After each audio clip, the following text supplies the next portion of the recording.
This program features live coverage of an African safari and may include animal kills and carcasses. Viewer discretion is advised.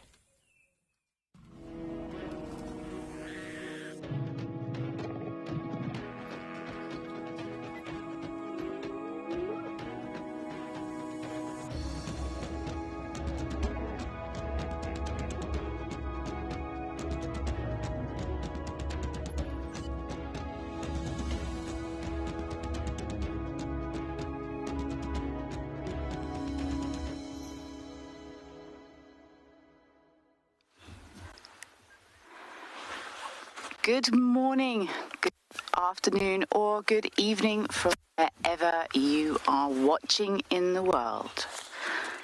Welcome to a cool, moist Djuma Private Game Reserve here in the Sabi Sands in the not-so-sunny South Africa this morning.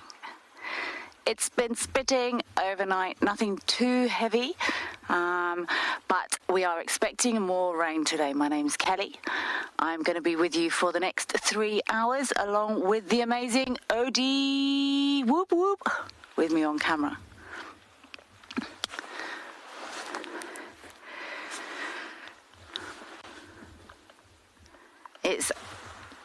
For the time being, it's just me out this morning, so I'm going to need every ounce of participation from everybody out there.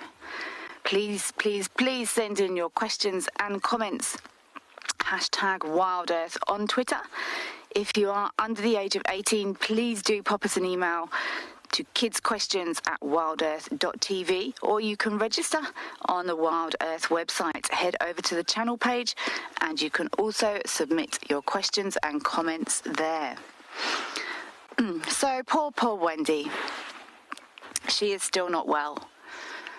From our extensive mechanical expertise, we have determined it may be an electrical fault. So Wendy is sleeping in today.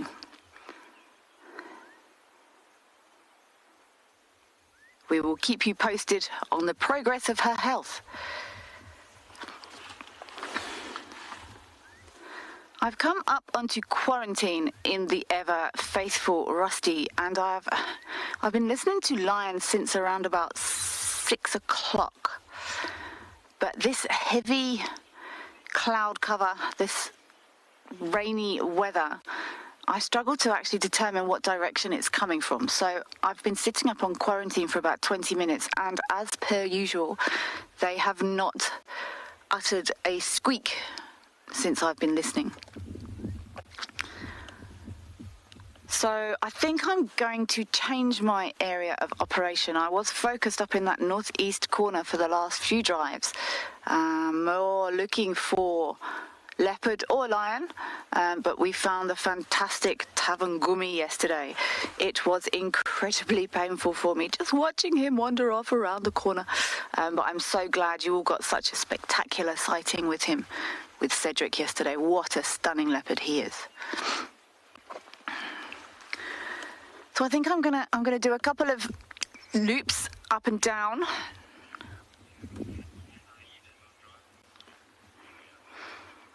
Shreya, cats and hyenas, we will certainly do our very best for you. We haven't managed to work out, we're fairly sure the hyena den has moved. We have had a look at both of them on taxons. I think I'll probably pop into the old den site down on Twin Dams this morning as well. We do know they move often, so I'm not concerned. It's just going to be a case of relocating them. I think I'm going to carry on. I'm going to go Philemon's Dip, then down to Weaver's Nest, and I think I'm going to do a work in a north-south movement for the time being. And I'm hoping that these lions might call again. I'm getting horribly focused on lions lately, which I know all too well is a hideous mistake, because as soon as you start looking hard, then everything disappears. But I think that's going to be my tactic. They're definitely coming from somewhere south of the camp. I'm just trying to work out how far south or east they've been calling from.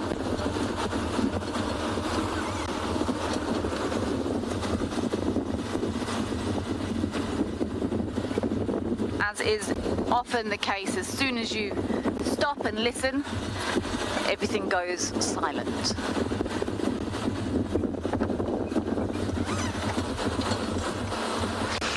Daryl, you'd think so, hey? In optimal conditions, a lion's roar can carry almost 8 kilometers, which is much further than the edge of Djuma. This weather does mean the cool swerves a little bit. Good morning, impalas. How are we this morning? Daryl, I've been sat within probably 40 meters of a roaring lion before, to the point that it's hurt my ears, and I still haven't actually seen it. You would not believe how tricky it can be, even if these animals are super close, but you still don't see them. And this grass, while it is dying off a little bit, it's now perfect lion colour.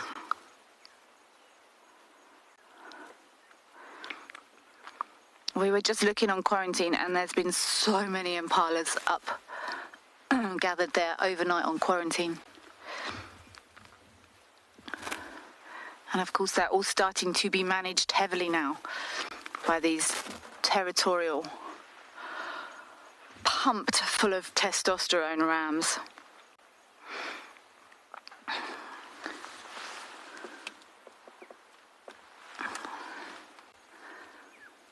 They've definitely started roaring, chasing. I watched a couple of boys yesterday already herding these females. Like this impala's up on this termite mound. Let's see if it stays up there. It might get down if I move forward. This impala thinks it's a clip springer. What are you doing up there? So this is a perfect demonstration of how there is lots of nutritious grass on these termite mounds. This is why this impala is up here. Oh, what a lovely pose. Also extra elevation.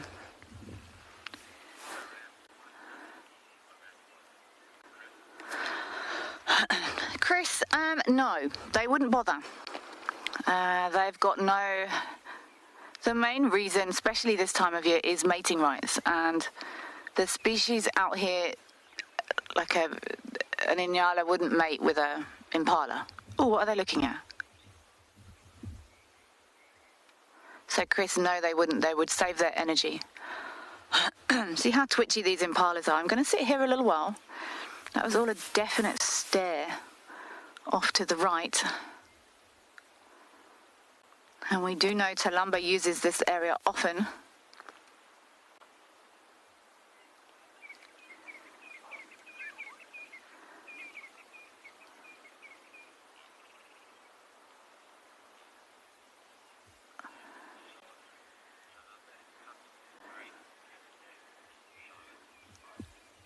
Charlotte, yes, that would be very nice. Talumba and cubs. Is it Cataday again? Wow, time really does just fly when you're in the bush. There's something barking down there. But it's far. It sounds like a kudu or an inyala.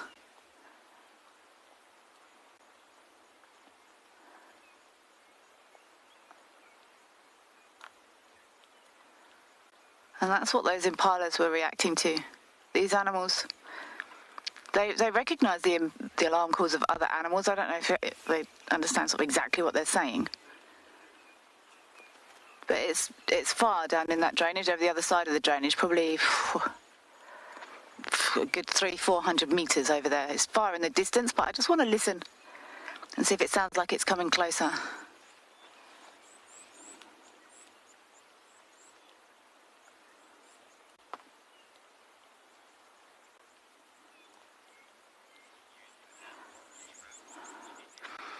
I'm going to spend a bit more time with these impala, listen, watch, and hopefully these lions will roar again.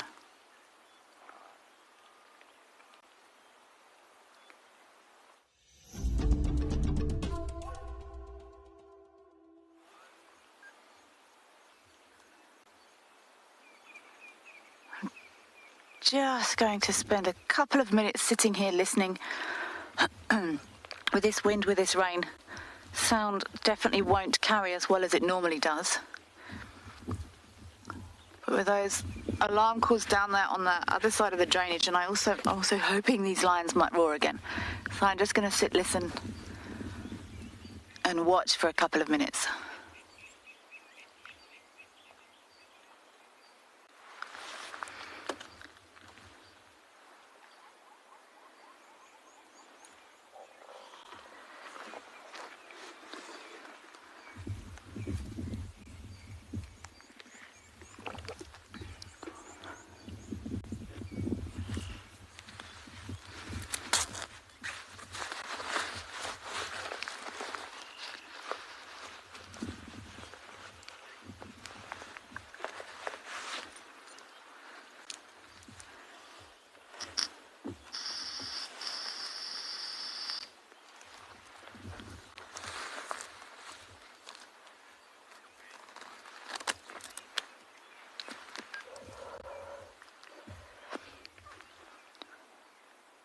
These impala have got such pretty faces.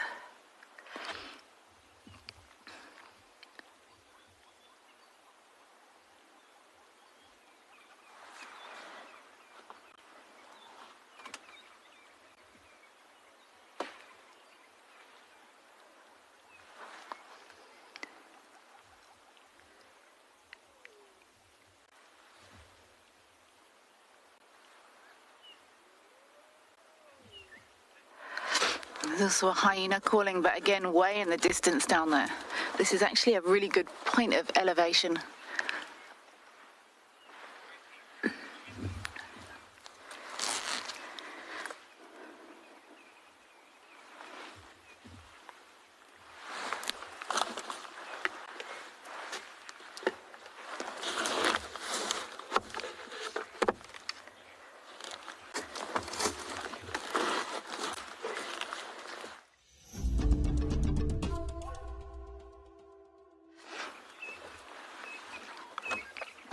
So I've heard there's a hyena calling down here on the other side of the drainage somewhere.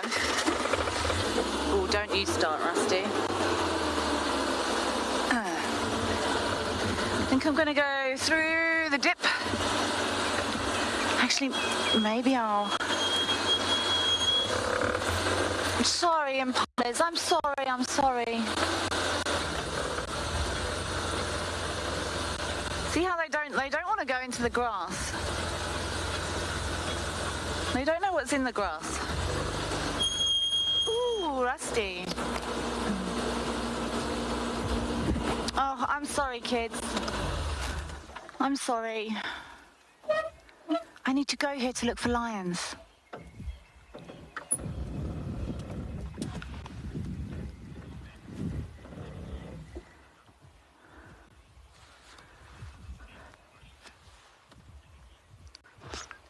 Annalise, it's clever, hey? This patterning, these lines on their bums, these impala bums. There's a couple of theories behind these, like black stripes that you see, and one of them is that it helps for camouflage. It breaks up body outlines, body shapes. So the same as the stripes on a zebra would.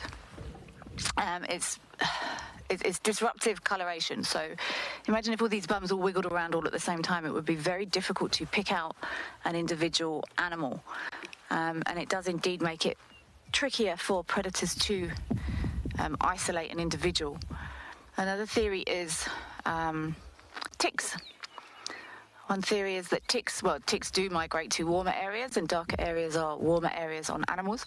And ticks migrate to those stripy black bits on their bums. And the impala can reach their own bums too. They will use those loose bottom teeth, and they'll be able to groom those ticks out. Impalas, I'm sorry, I need this road.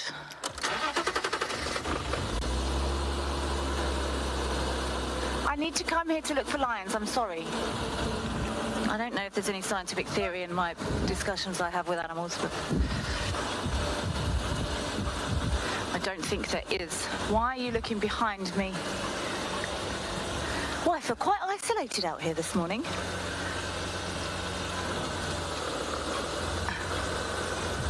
My Azotus, as soon as these impala give me the road, I am going to certainly try it. They're looking directly behind me. I can't see. We've got the rain roof on. It's not raining hard, but I don't trust this sky at all, so to Odie's horror, it's very difficult to shoot around a rain roof. We've put this rain roof on, and it blocks my vision a bit. But yeah, it's very quiet out here this morning. I feel very isolated, so I'm going to have to get all you guys to keep an eye on what's going on around me as well. But those impala were just looking straight behind me. I'm sorry. Oh, I feel bad.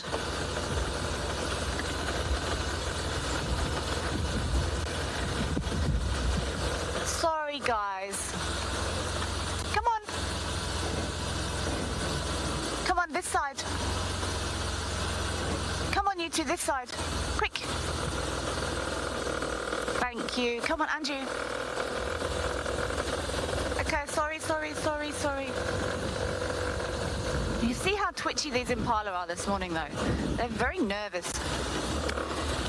Because of this wind, because of this tricky weather. Shall we go Weaver's Nest out? Let's go round. There's something been walking on the road here, but this is hyena tracks. One of the other vehicles from one of the other lodges is also coming, they're coming in from the south. But they also don't have any sign of any lions as yet, or indeed footprints. I feel like I've spent the last 3 days looking for lion footprints.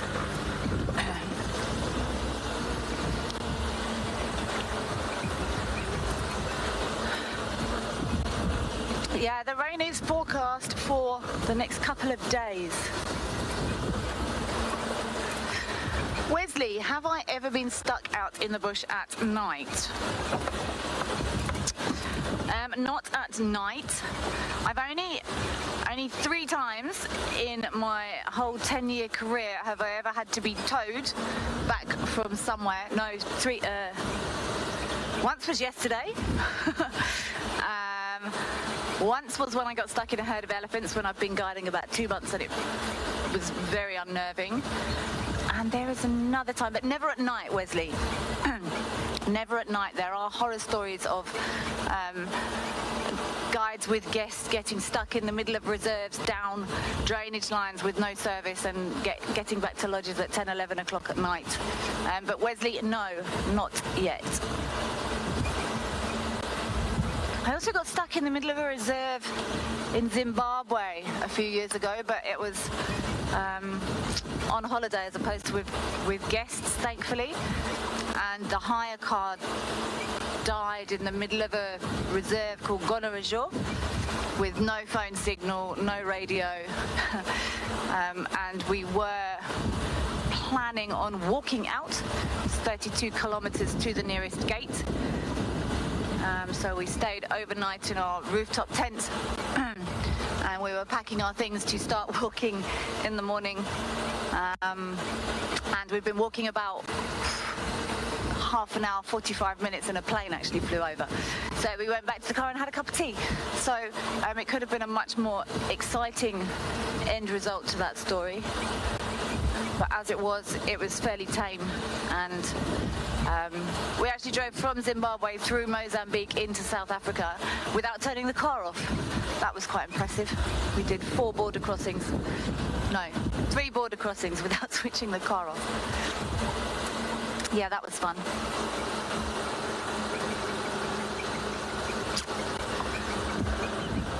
This is really nice soil? Sand? Substrate to track on, because it's rained a bit, but not so much that it's slushy, and the tracks will hold really nicely on this substrate. So if lions have walked on this road, I'm fairly confident I will see tracks quite easily. So I'm going south down Weaver's Nest,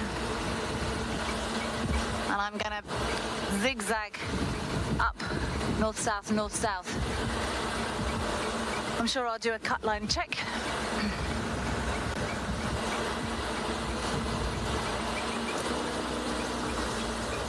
I'm actually also going to keep an ear on the radio, I think, because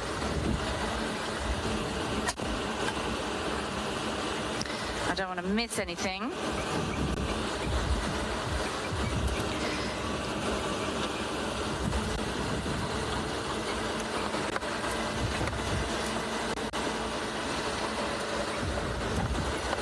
Cheryl, tell me about it. They have indeed been teasing all of us for days, as is their way. But no, I should know better than to keep trying to chase these things.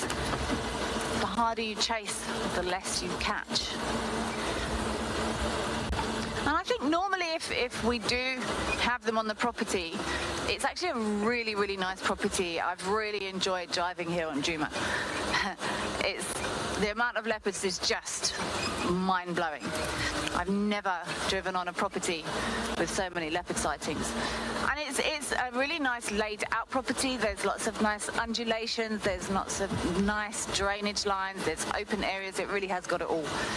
So we're lucky in the respect that if lions are on the property, we can often find them because of how it's laid out. There's not hundreds of square meters of thick sickle bush and things.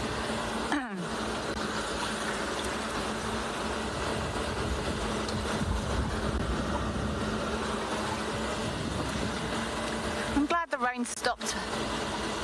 It's never oodles of fun driving in the rain.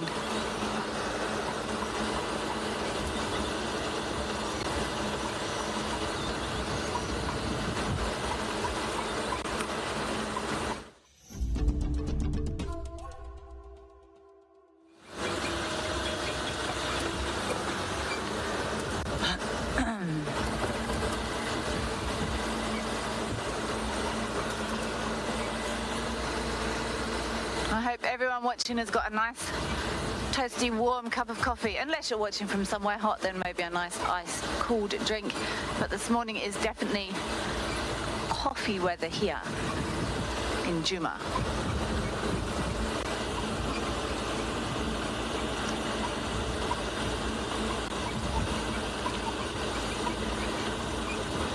I'm just going to keep an eye or an ear on the radio.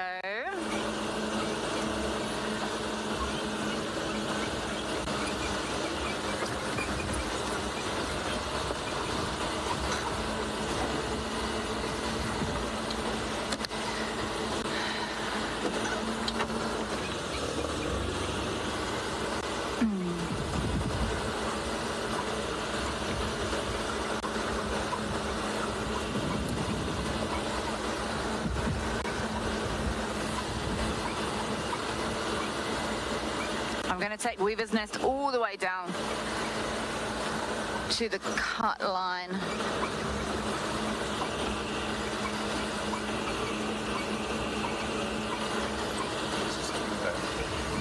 Cool.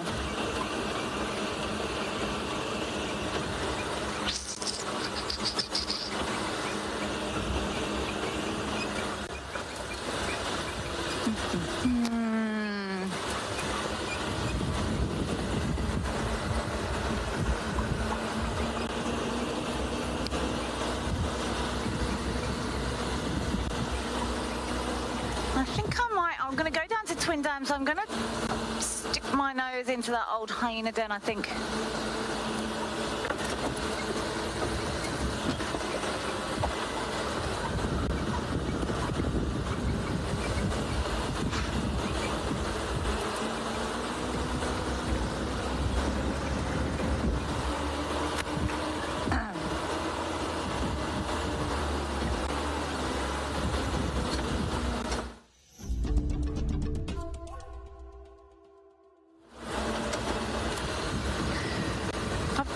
To Twin Dams. I want to go to the original, well, not the original, I'm sure my original, since I got here, the hyena den. I'm not sure where our our Djuma clan is at the moment. Like I said, I'm not too, excuse me, I'm not too worried. I'm pretty sure they will just have relocated somewhere. We just need to work out where.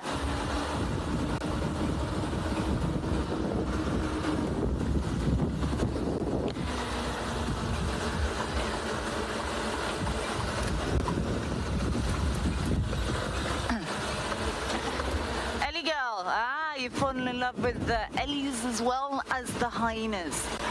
I'm certainly going to keep an eye out. There's been tracks, hyena tracks, all over the place, as is usual for Djuma. But I'm not sure where everybody is. There's some little emerald-spotted wood doves here on the road, along with some Cape turtle doves. They're all having their seedy breakfast.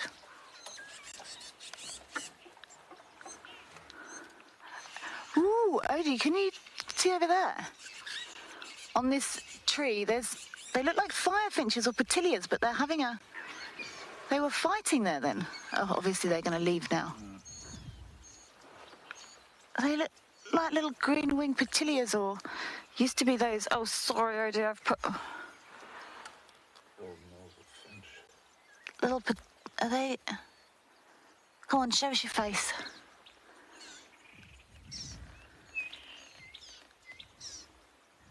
Oh, they've gone. I think they were little green-winged petilias, old name Melba finches, but there were 3 or 4 of them fighting there.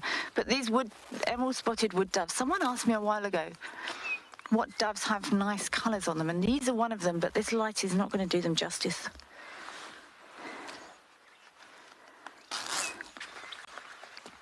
This is how you often find doves, or lots of birds in the morning. They're feeding on seeds with those beautiful little emerald panels on their wings, but you really need nice light for them to be done justice.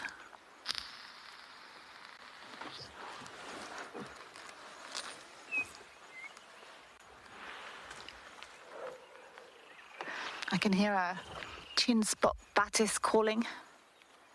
Oh, maybe we should... Let's have a bird call challenge today. It's a bird call challenge kind of day, I think. Oh, what day is it? Saturday. Does that mean it's an easy or a hard one?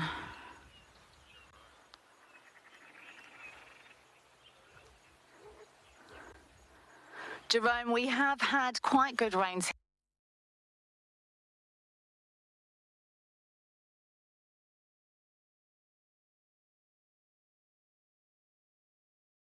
It's looking very healthy. When that big herd of buffalo we saw the other day, oh, they were looking good.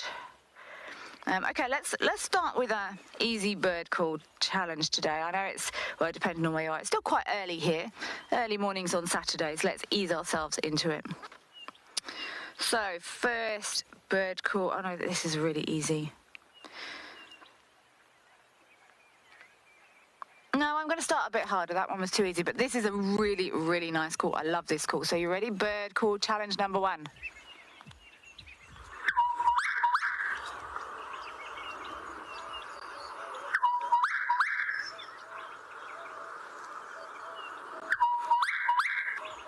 Isn't that a gorgeous, gorgeous, gorgeous call?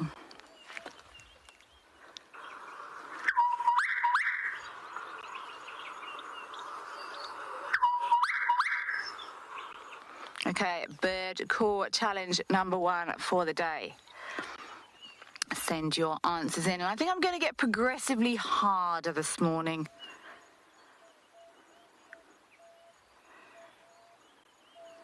Send your answers in to #WildEarth on Twitter. Under the age of 18, kids questions at wildearth.tv, or you can register on the Wild Earth website. What bird was that? And it wasn't the one that's in front of us eating seeds.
Okay, welcome back.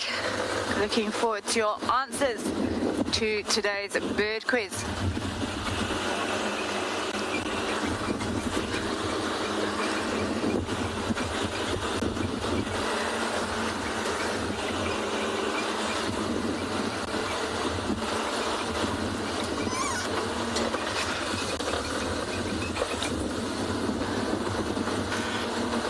I just thought I saw something I didn't, Owen. Don't panic. I thought I was heading into a lion this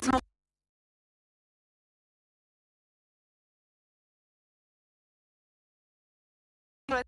Horny lion. I mean, there's grass. Ah, it's perfect camouflage for a lion.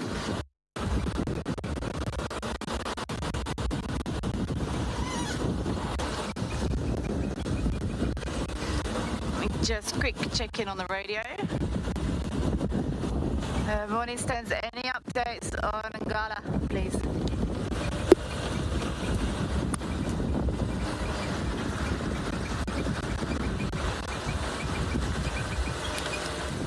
Nothing.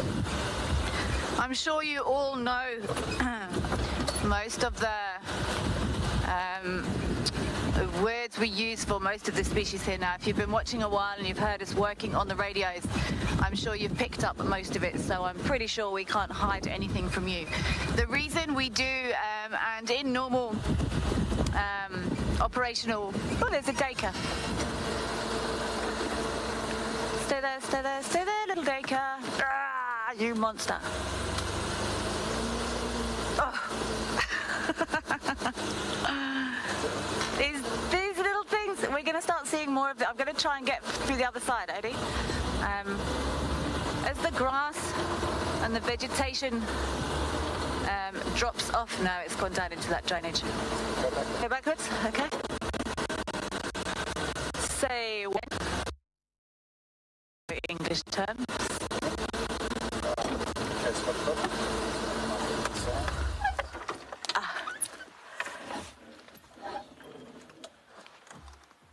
Dacre.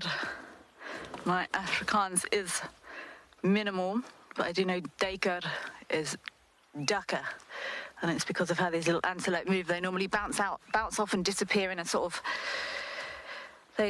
two bounces and they're gone. Dacre, and these she gone. And these antelope have actually been known to snack on meat. They're not quite classified as omnivores. They will occasionally nibble on, they've been seen nibbling on carcasses once in a while, which is very unusual for antelope.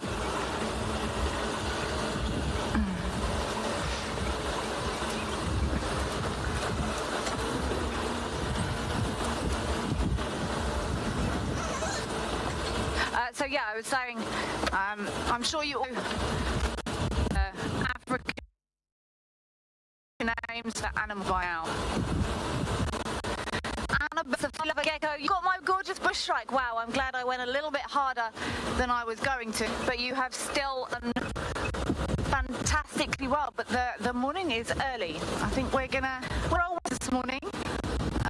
We're gonna get harder and harder. I think so far, I've stumped everyone with two. I know one of them was the lesser flamingo, which no one got, and I remembered it. Oh, let's go check this hyena den. I learnt the call of a lesser flamingo by thinking of a small man getting into a balloon. I'm trying to think what other birds I've learnt with strange pictures that I've put to them. Let's have a look at this. I'm down at Twin Dams. I want to pop into this old hyena den. I'm going to take you all in with me so you could all see.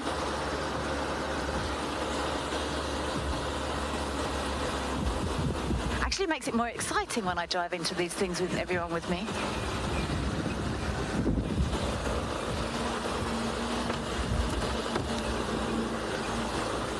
Is there anybody home?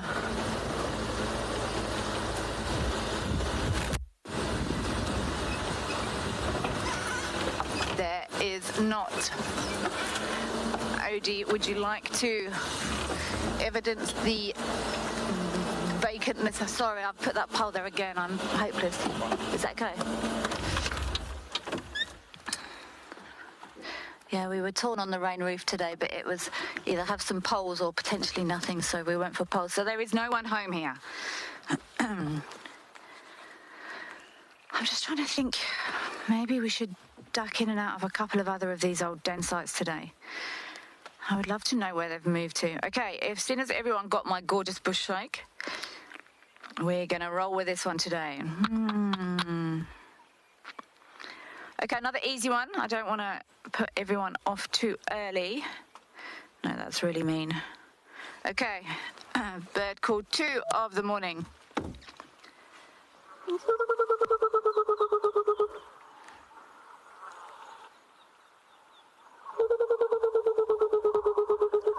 We hear this often in the bush and in this area.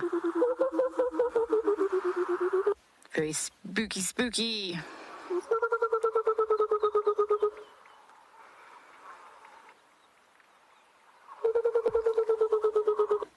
And I'm pretty sure most of you will get this as well. But I don't want to put you off too early, but we'll get more difficult.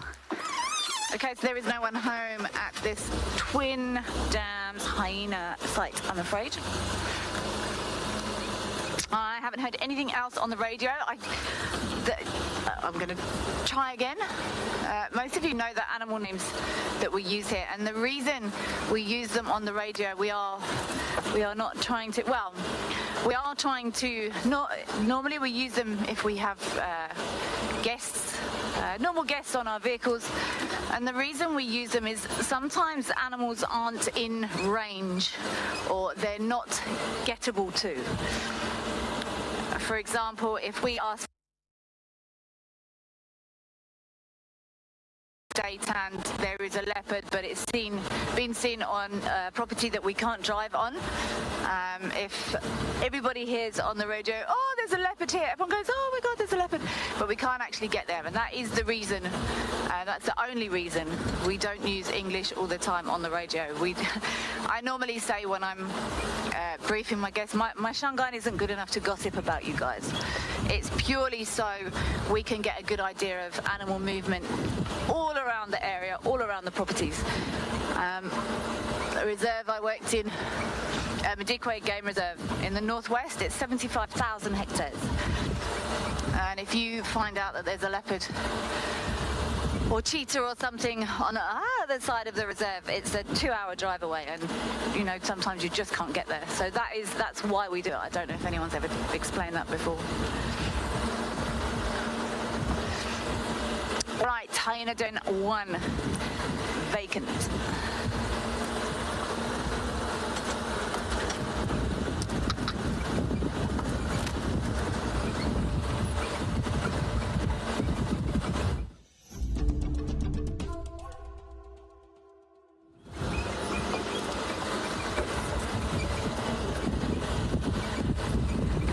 Let's have a quick look here. Around Twin Dams.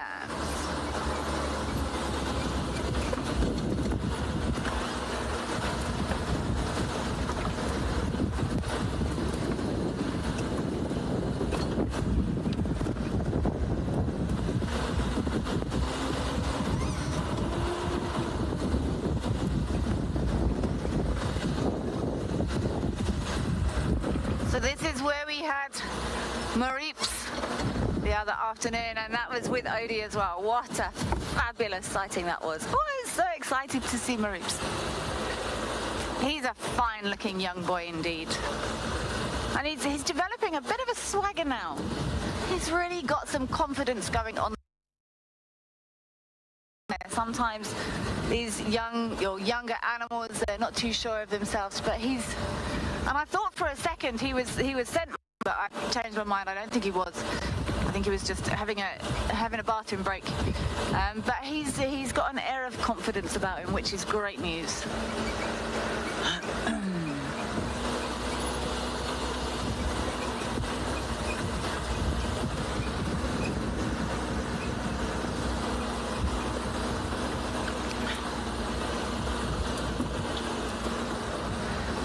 Just have a stop here at Twin Dams. We'll have another listen, and I'll maybe try again and see if anyone else has seen any sign.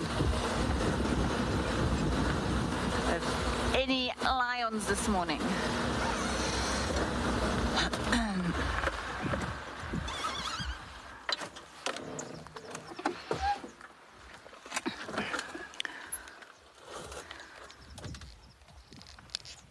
Any stations with any updates on Ngala or Ngala Nkonzo this morning?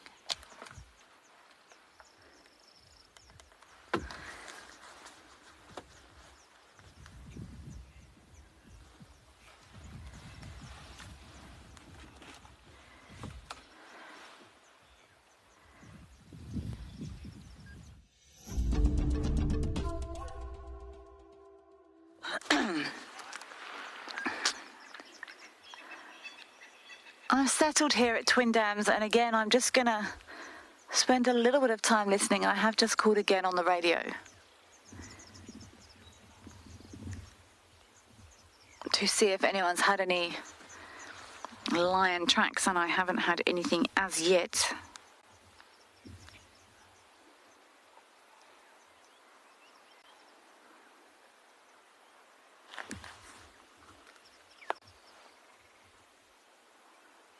Even the birds are much quieter this morning.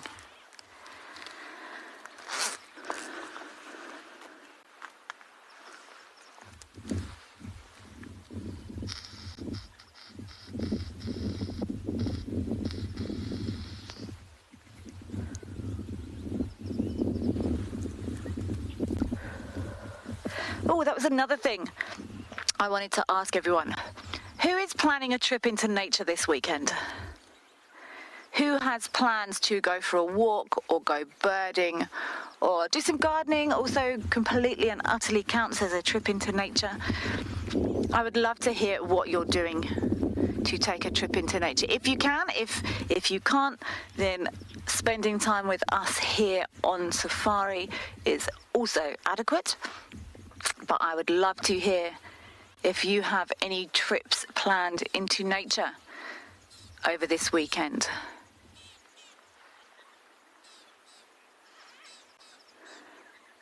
And trips into nature don't have to be a 4-day hike or camping, or it can be as short as taking a cup of tea or a glass of wine into the garden at sunset, sitting, listening.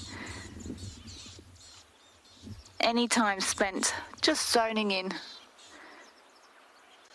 with the natural world around you most definitely counts as a trip into nature.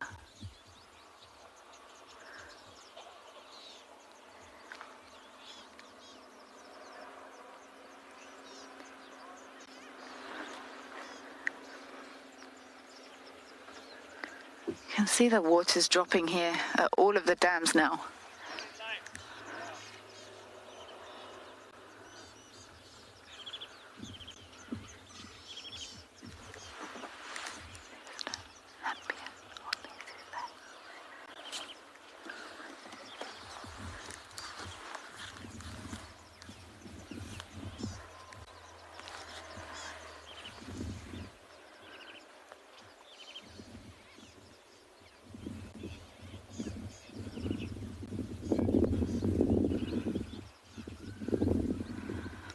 I'm very keen to find out what the answers for the bird quiz are. Let's see.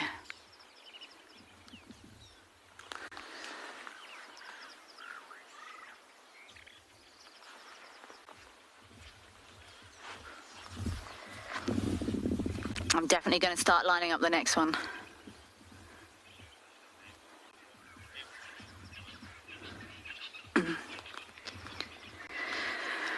I am making this too simple for you guys. Pitta, Annabelle, Laura, Cam, Visvanga, Joy in HK. You are correct. It was a Birchel's cuckoo. Wow. Okay. I've clearly underestimated all of you. Let's make this harder. I am sitting listening. I haven't heard these lions calling again since I got in the car, or since I got into Rusty and we got moving this morning, which makes me sad. Okay, let's pick another one. Okay, I'm going to get more difficult now. You guys are too good at this. Next bird call of the day.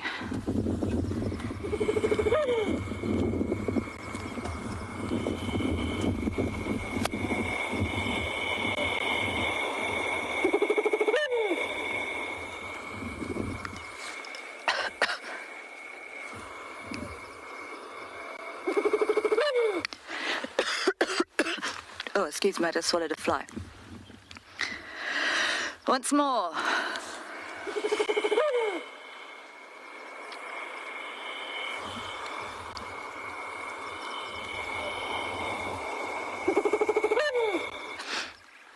Alrighty, let's go again with our bird calls. I'm going to make them harder and harder. By the end of the drive, I will pick one that no one will get. And if you're not careful, I'll just start doing impressions with my mouth, and then no one will get any of them.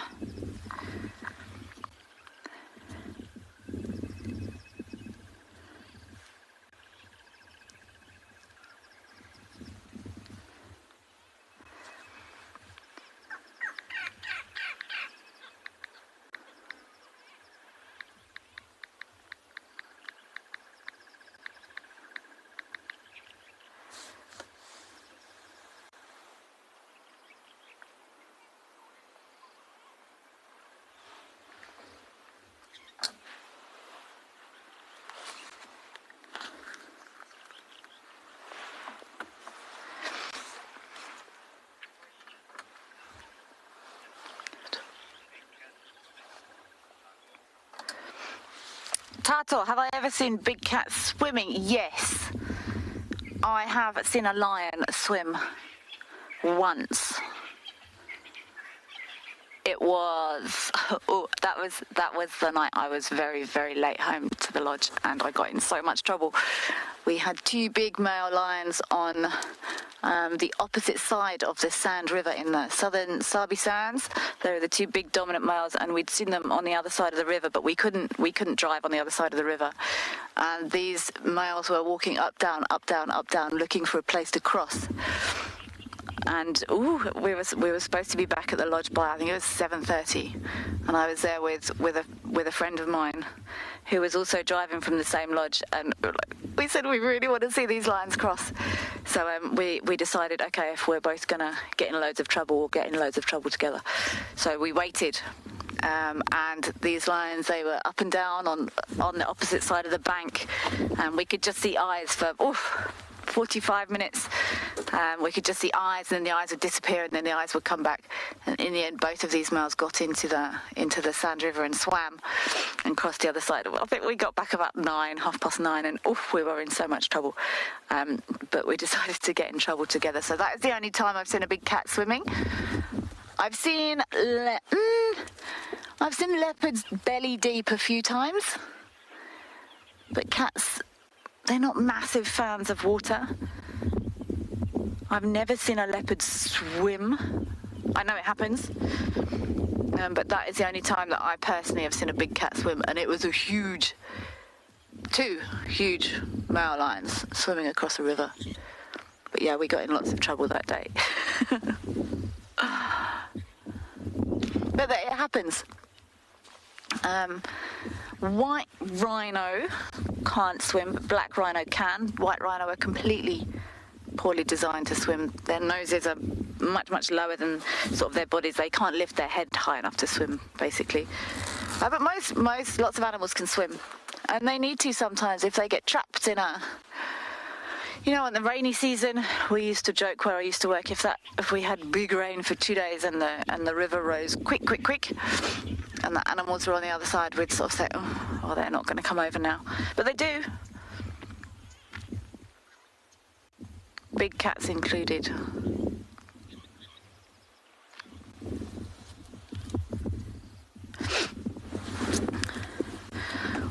Well, I was hoping to get a little bit more direction on lion locations.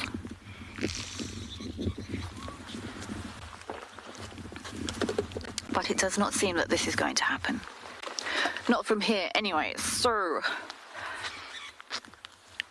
my next plan of action, I am going to pop onto Gary, Maine, Something's making me want to drive along Gary Main.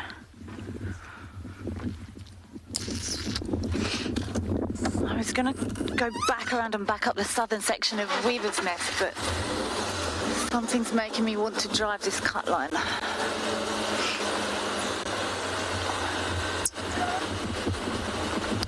It does help when you occasionally call it right, and I called it right yesterday. I said there was going to be hunting leopards somewhere in that section, but I found Tavangumi, and he was indeed hunting. I'm not sure if anyone told you, but he walked straight through the camp yesterday. I wasn't far from the camp when Wendy died, and Tavangumi, when I left him, basically walked straight through our camp, past the rooms. I think Marcel had quite said hello to him from quite close range, from what I can gather, and then he whooshed straight out the other side. Four impala legs dangling in trees. Something makes me want to drive this cut line, so I'm going to. Alrighty, I'm going to follow my instinct and see if we get it right. And in the meantime, I'm going to send you over to who I think is with us this morning on Dam.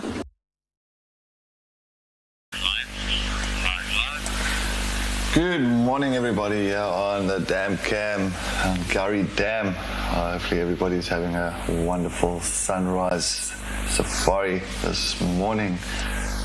I'm just taking a look at the moment. I don't see too much happening around here, but I think hopefully maybe something will come down this morning. My name is Cedric Dold, and I'm going to be your Dam Cam operator for the morning. So I'm just going to scour the area. Maybe we are lucky with something this morning, but hopefully we are lucky with maybe some animals. Well, we've got some. So we've got an Egyptian goose this morning around here, around the Gari Dam itself. I'm also hoping that I'm holding thumbs and crossing fingers that we are very lucky, or Kelly's very lucky with some of her lion tracks, or lion tracking.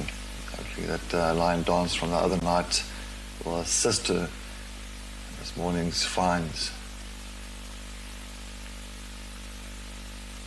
Beautiful Egyptian geese, and we also got the old blacksmith lapwing on the little island. And just it's amazing how quickly this water is subsiding.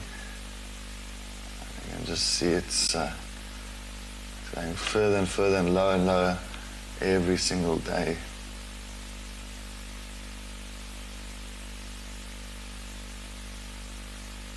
Of course, enjoying the little water insects.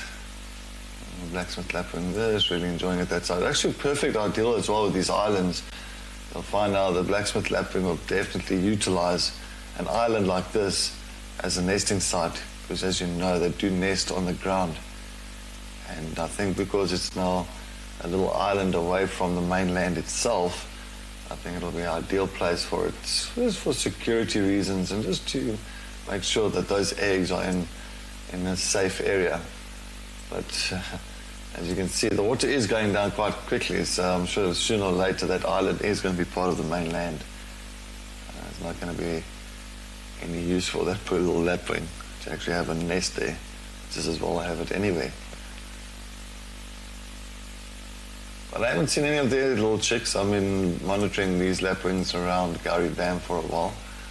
I haven't seen any of their chicks, but I know that we've got the little chicks there around Treehouse Dam. Oh, he's enjoying a little bath. There you go. Hello. Oh, he's enjoying a little bath.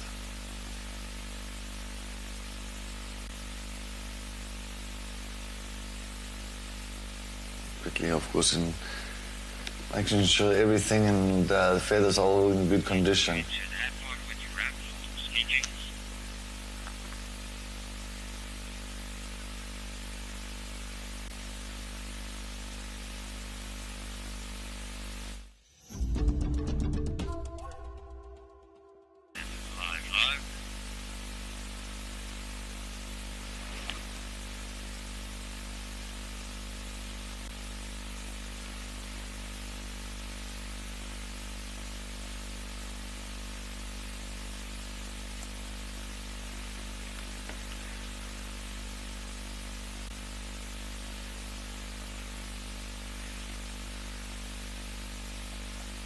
I wonder what happened to these Egyptian geese, those chicks that they had. It looks, it's just the one again here.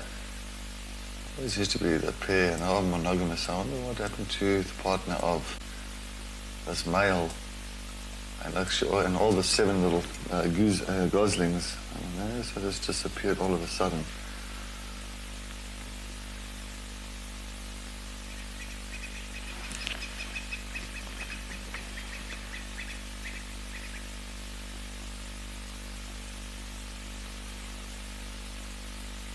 Oh, there's another one.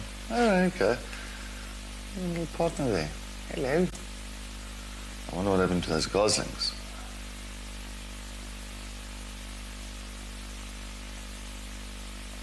Okay, sorry, but so that is the male now that came there with a little bit of the white on the wing. Of course, the female coming across.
I just checked the southern section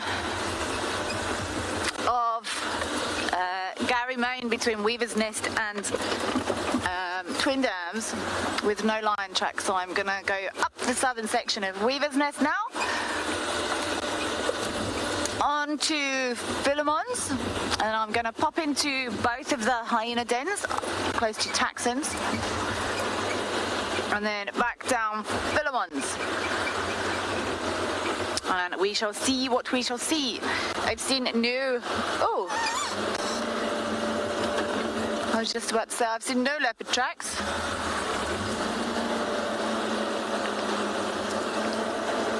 What's that?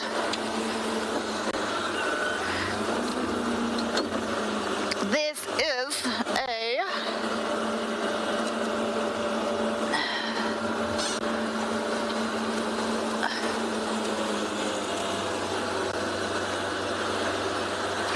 Laura Cam, giant eagle owl, you are in the right ballpark, but not quite there. This is, I don't know what this is. It's not leopard tracks though. Could be porcupine. No, I think this is porcupine tracks, but they're not very...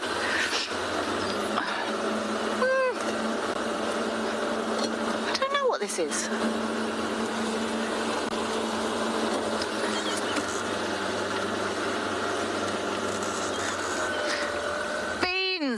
Boom! You have nailed it on the nose. Southern white-faced owl. Well done. Very owly. But it was just a case of which owl it was.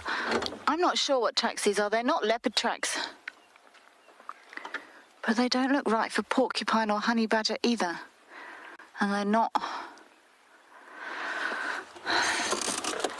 white-tailed mongoose. They've got toes. I'm not sure what they are.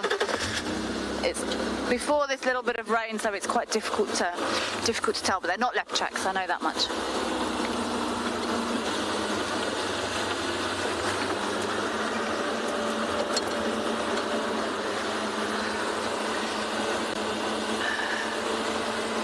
You guys are great at your bird calls. And for me, it's about practice.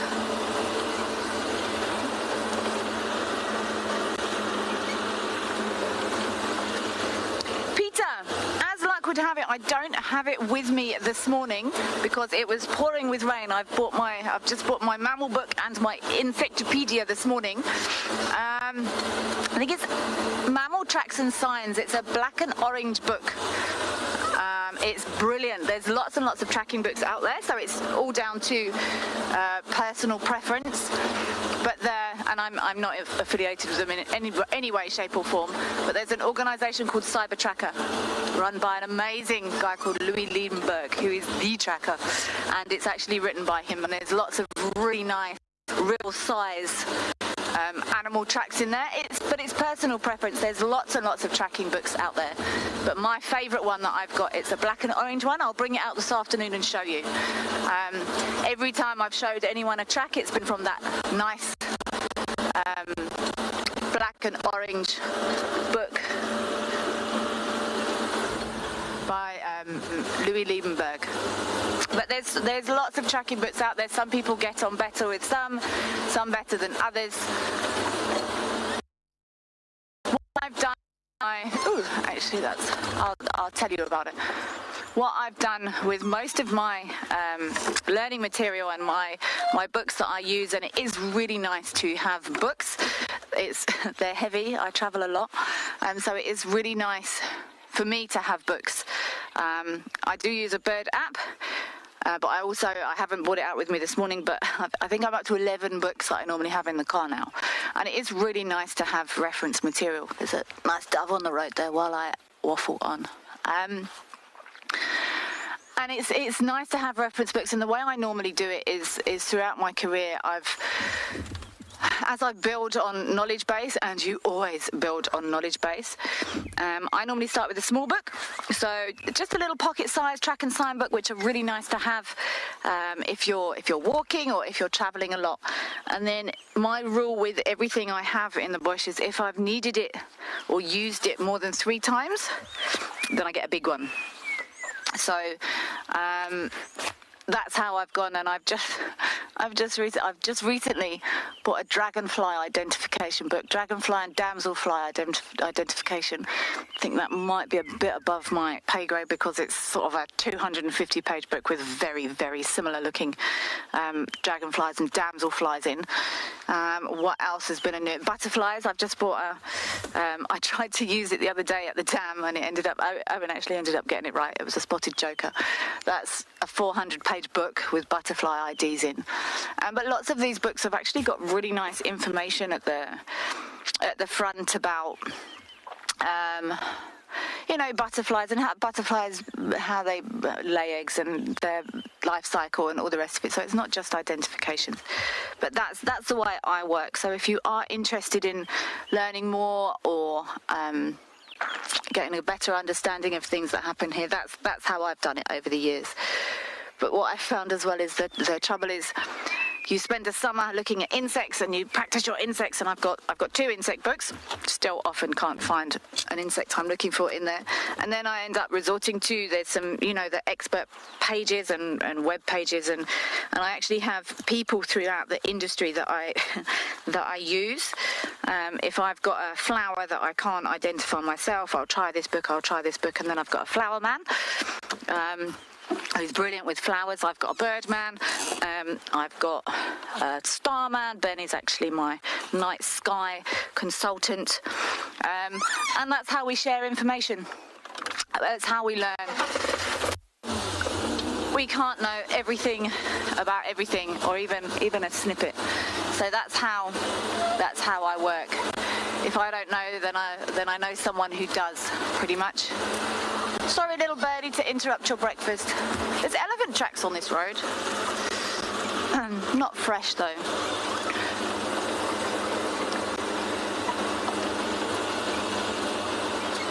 I think Cedric might be doing a spot of birding over dam cam. Let's see what he's up to.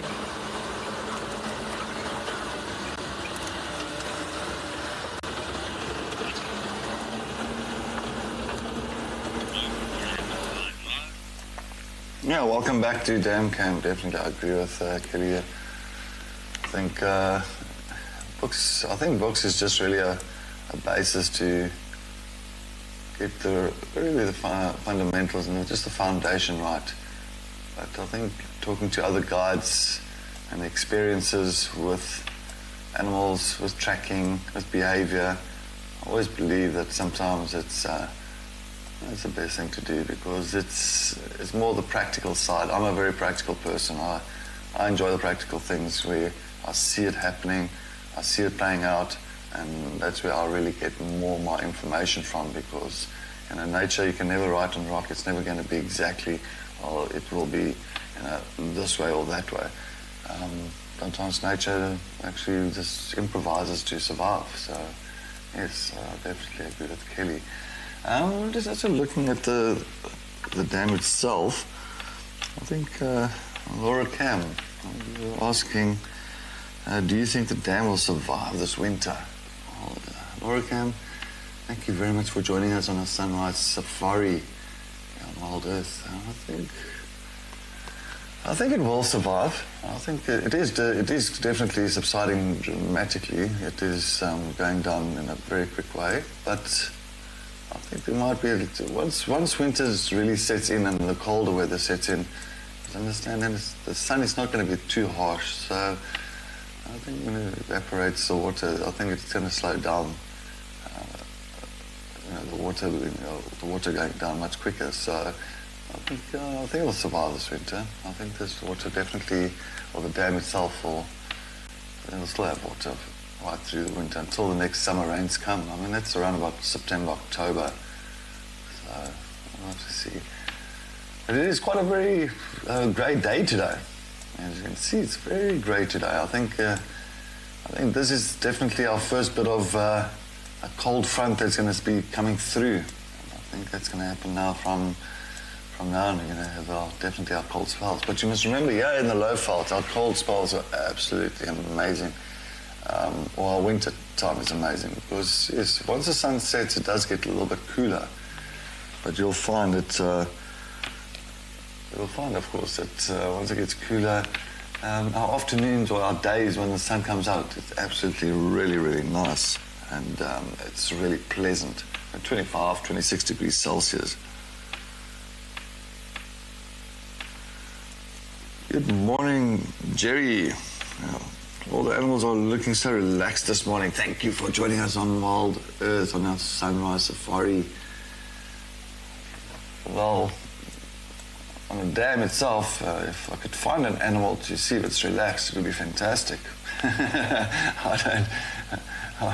At the moment now, definitely they are very relaxed, because I can't even see an animal here around Gary Dam.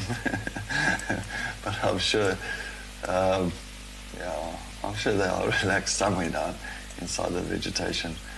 As I said, I don't see many things here. Well, look, it is a cool day, you must understand. So I think on a cool day like this, animals don't, the necessity of getting to water very quickly and more needing so is definitely not as high as on a very hot day. Of course, typical, it's just like us, of course. On a hot day, you know that if you're going to go running or something, and you'll need some water much quicker. But on a cool day, it's a little bit more easy on a person. So, I think animals are really more relaxed. I'm just trying to look for the brown-headed parrots. I know they were nesting inside that dead tree that's straight ahead of us here, but I don't see them. I wonder if they're still nesting there. I haven't seen them for a bit. I think Kelly saw them the other day. So I wonder if the female's not inside there and still incubating the eggs, or if the chicks have hatched already. I'll definitely keep my eyes open for those little brown-headed parrots that's really nesting in that dead stump. Always a nice little nesting area. As I always believe with elephants ring barking trees, I think elephants that actually like exactly like this tree now that's been ring barked. I think elephants are like very much the architects of the bush, and without them really ring barking a tree and taking the cambium layer off, and on top of that, it sounds bad, but killing some trees, there will be certain species that will not be here. I mean, there are a lot of bird species that won't be here. I mean, the woodpeckers, a lot of your hornbills, itself, you know, the zazu bird, they won't be around because they use all these dead trees and hollowed out trees as a nesting site. Of course, your brown-headed parrots. So there's so many different bird species, even your squirrels. There's a lot of different animals that use these dead trees as a home. So, yeah, no, that's very important. I think, unfortunately, people think that's a bad thing. It's a good thing.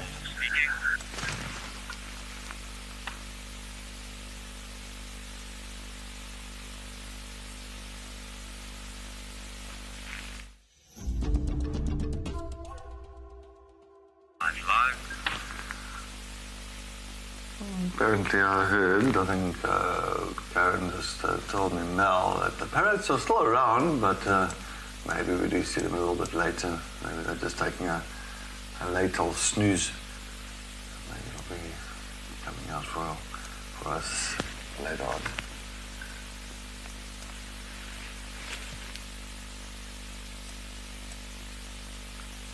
But the vegetation is definitely changing. The colours is definitely coming into that real winter brown jacket that is really pulling over now.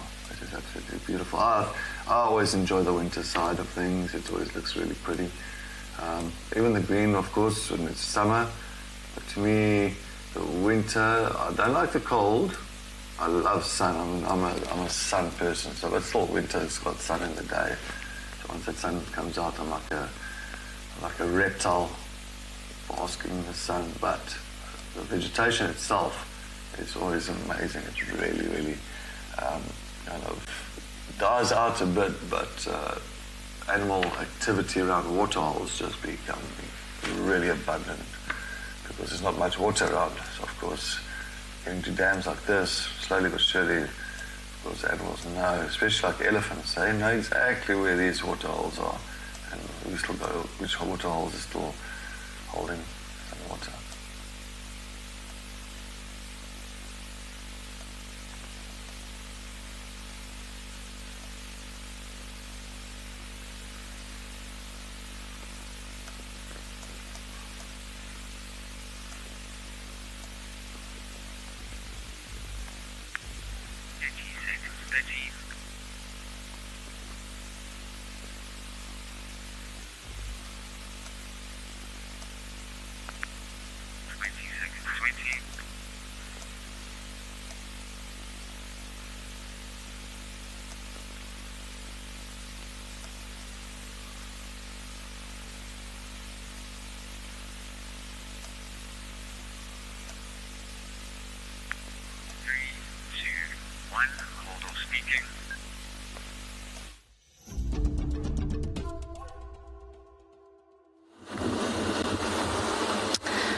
I just had a look at the porcupine den, if we can call it that, the other old new hyena den on Taxons where we had the porcupine all those weeks ago.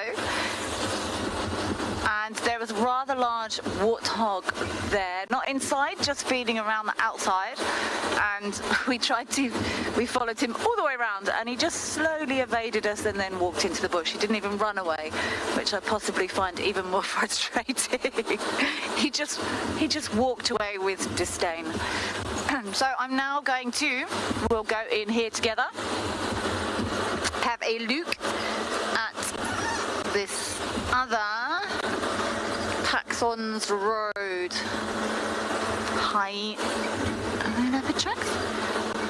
hyena den site.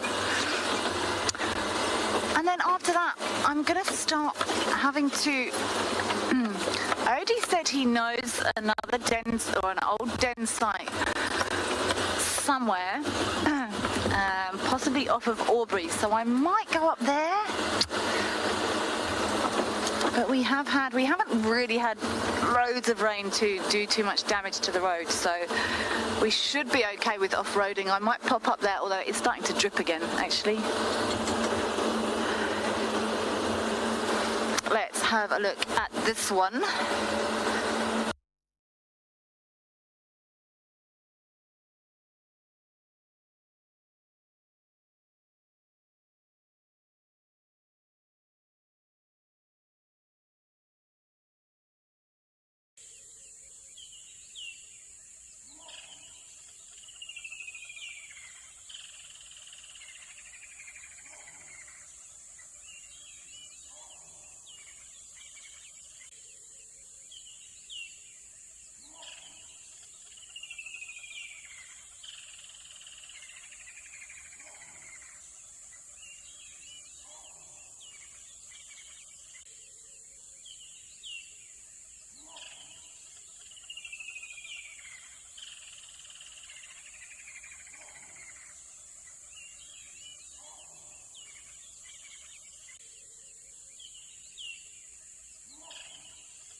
about that, everyone.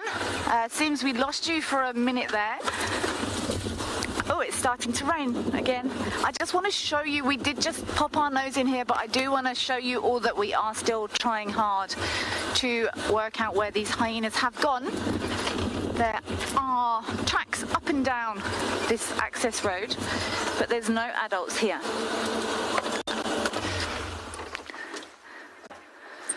I can't see any clear evidence of tracks going in and out of here. There are tracks on the 2-track, but I can't see any clear evidence of entry or exit here. So, as you know, I'm going to be departing.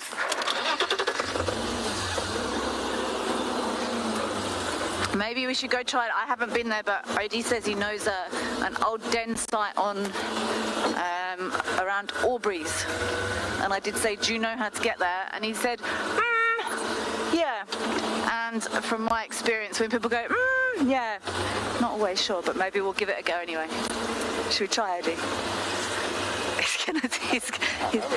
He's gonna clip me round the ear. Oh my God, that scared the life out of me.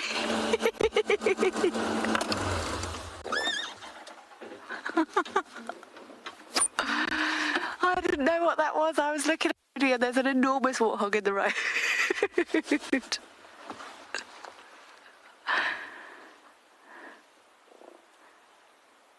This is the warthog that casually walked away from us earlier.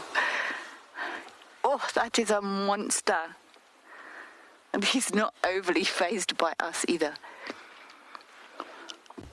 Hello, big boy.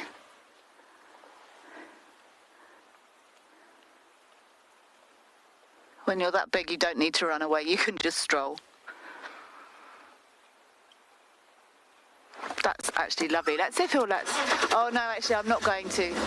I'm fairly sure there's no baby hyenas in here, but I don't want to take a chance. I'm sure he'll just swagger off into the distance anyway. Oh, baby, jump.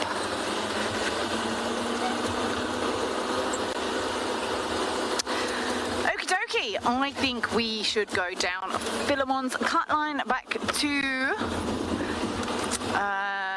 Gary Main and then maybe come up Zoe's.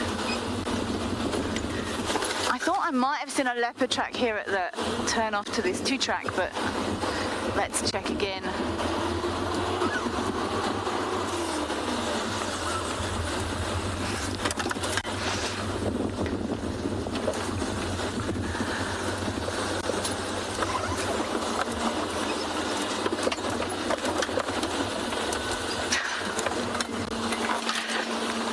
No, I have not done my lion dance for the day. That's an evening activity. That's only after the sun has dipped below the horizon. I don't think before 10 o'clock lion dances. I haven't had nearly enough caffeine yet. Maybe this afternoon. And I think our next animal beckoning dance-off is probably going to need to involve at least me and Cedric, and probably both our camera operators at that time as well. I think we have had some discussions around this, and I think maybe we should all get involved in a little dance-off project. You think, Odie? No, Odie just said he wasn't part of any of that discussion. But we shall see over the next couple of days.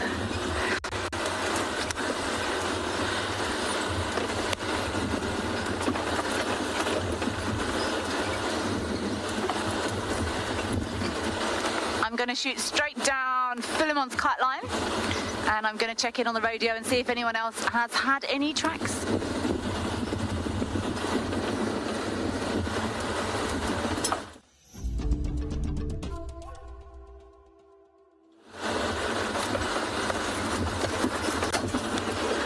Let's have another radio check-in. See, what are these? Hyena tracks. Oops. Ooh, rusty.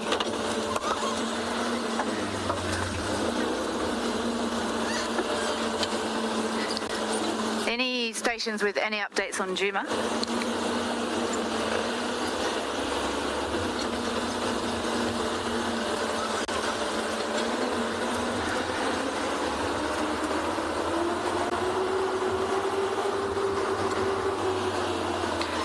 Nothing. You can hear my radio is up. It really is just us out here this morning.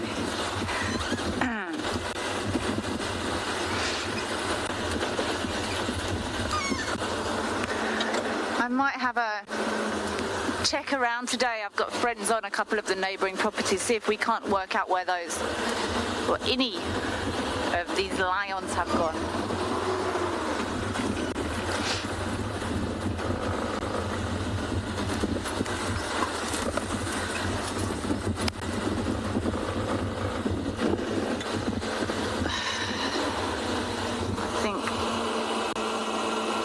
Is indeed an impala in the far distance. Yes, I'm going to go down Philemon's and then back up Zoe's and then move into the northern section of the property, I think.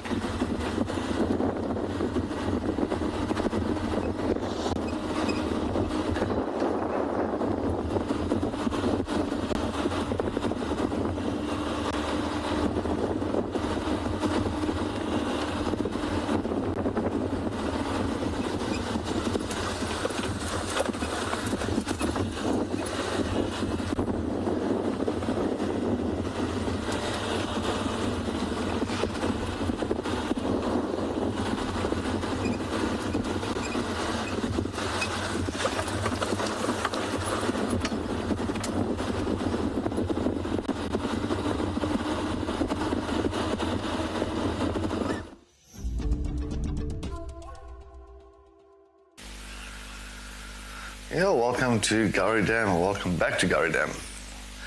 Well, it's definitely, I think, when it comes to a lion or a leopard dance on dam cam, I don't think, I agree, I think maybe not the dam cam. I think what we'll do is rather do it on drive. I think we should actually see if Kelly would do a little bit of a lion dance again, or a leopard dance this morning. But if not, we'll definitely still do it on I think the afternoon. I agree, maybe a little bit of a beautiful sunset in the background if it's going to be a nice day. Well, it looks like that sun is not going to be appearing from behind the clouds anytime soon. But as you can see, we are definitely sitting with two beautiful Egyptian geese. Those Egyptian geese, they had their little 7 goslings around here, but they did disappear. I don't know if it's the same couple now. But as you know, the Egyptian geese, they're pretty much exactly the same member of the duck and the swan family. And they are native to Africa. They're pretty much south of the Sahara area and also a little bit further north towards the Nile Valley. I mean, Egyptian geese were considered sacred by the ancient Egyptians. Of course, a lot of the Egyptian artwork, you'll find that you always see that Egyptian geese that does really appear in the artwork. But there are definitely a lot of grass eaters, so they love feeding on the little seeds around the area. And of course around the watering hole. So they do use, of course, the dams, lakes, ponds, rivers, any water source. Many times you'll find they'll actually use it as a little base for themselves, and they'll become a little bit territorial over the little areas that they do consider theirs or their territory. So they do have boundaries with other Egyptian geese. And of course the male and the female will protect that little area of theirs. So you'll find many times that water hyacinth, that real water weeds that you get, especially around there towards Chitwa Dam area. You'll find that the Egyptian geese is actually very much a species that really transports those species of weeds throughout to the next watering hole.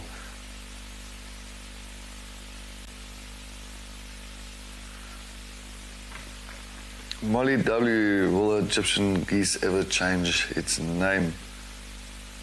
Not that I know of. I think it's still Egyptian geese. Egyptian geese is Egyptian geese. I'm not too sure. Maybe it might have changed its name some other time, but not that I know of. I think they're just still known as Egyptian geese.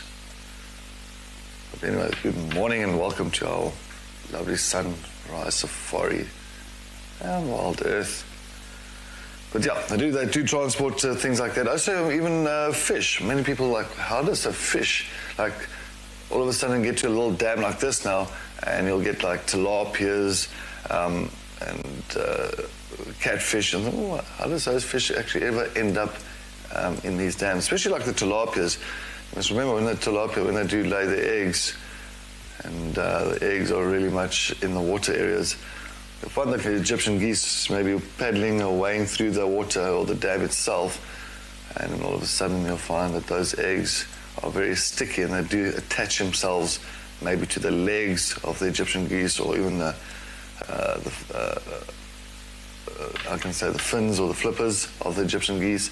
And of course, when they move to the next water source, they'll actually transport those eggs to another dam. And when they go land in the dam to go and wallow and weigh in the not wallow, but weigh in the dam itself or the water, those eggs will detach themselves, and they'll end up, of course, hatching in a different water hole. So that's how many times you'll find that's how things really get transported from dam to dam, or river to river, or pan and dam. So nature's always got a way of transporting things. I mean, if you just look at seeds, for instance, or what you call it, creepers. Let's take, for instance, a devil's thorn. You see a devil's thorn. I mean, a devil's thorn is very much a nice example. So the devil's thorn, the leaves are very much palatable. So when they are so palatable, you'll find many times that animals coming to feed, your browsers, even your grazers will come and feed on the devil's thorn's leaves. And then, of course, the thorn itself, the seed, has got this really robust and very sharp thorns. And, of course, when those herbivores come in with their hooves, they'll stand on that seed, and, of course, the seed will pretty much embed itself into the hoof itself. And so when that herbivore moves on and moving to the next location, eventually you'll find that seed will detach itself from the hoof, and it'll just create a new little creeper wherever it is situated. So animals have many ways of doing different things. It's amazing. That's what I love about nature. It's always got new ways, or not new ways, but good ways to make sure that things move on and it disperses itself further. But yeah, definitely I think this watering hole is, as you can see, that little island is going to be becoming more prominent.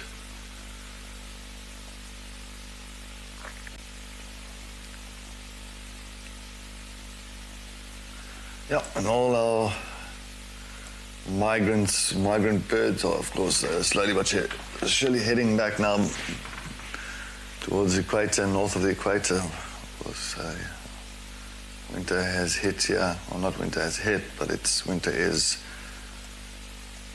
moving in. Of course, our migrants definitely are heading out now.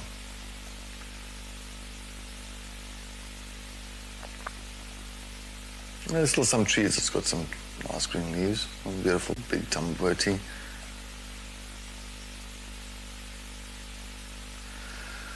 Anyway, well, I'm still searching around the dam area. Let's see what's happening with old Kelly on her little bumble.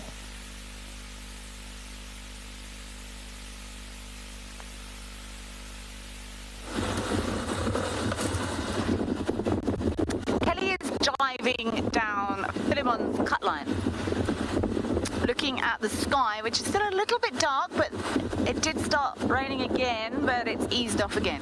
I just got an update. One of the reserves in the northwest has just had 65 mils of rain for mid-April. That is insane. But this, yeah, the water adapts to carrying on genetic material, whether it's animals plants.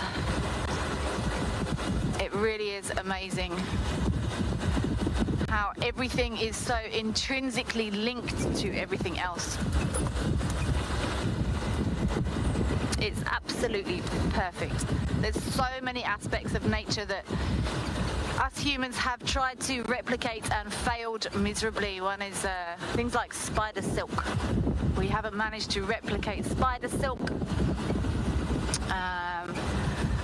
Giraffe legs, the tensile strength of the skin and stuff around giraffe legs is very, very strong because they have such a high pressure in that left ventricle to get that blood up to their heads. The giraffes have very high blood pressure, and if you imagine how high that pressure must be on their legs when the pressure's down there, apparently NASA has tried to look at the structure that manages to contain that high pressure in their legs to assist with them producing space stuff, space suits. There's so many things that we have tried to replicate and failed. What do you think, Odie? Monkey orange. Let's go monkey orange. We've had some luck on monkey orange, haven't we? We once found Jadulu on monkey orange. Let's try.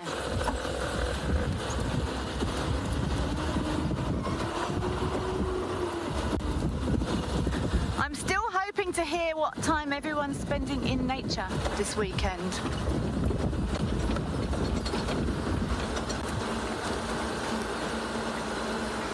Wildebeest, absolutely. Oh, look, there's a little squirrel.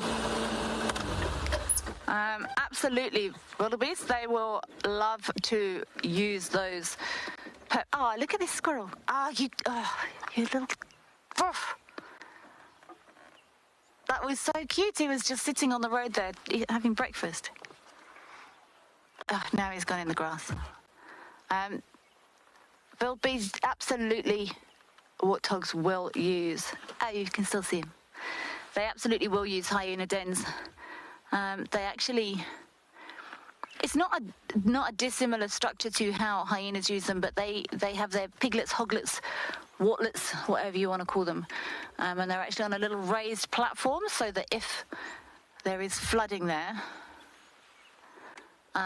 those little ones will have a little bit of a platform to be up on, and lots of animals will use those.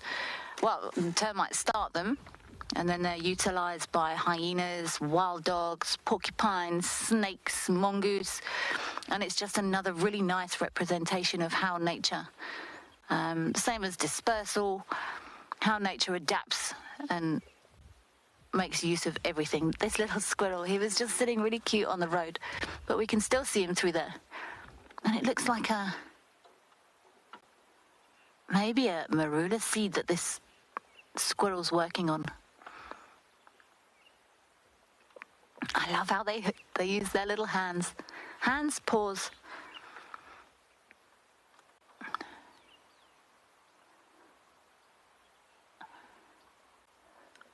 Working it. Trying to get a good angle, trying to get a good grip. Come back out onto the road. Hello. Hi. No, stay here. No. It's fine. Good morning. You are very, very cute. Oh, look at that little nose. Good morning.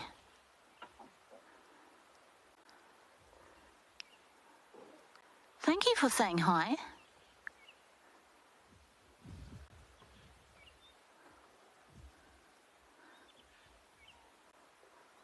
Are you looking for more breakfast in there?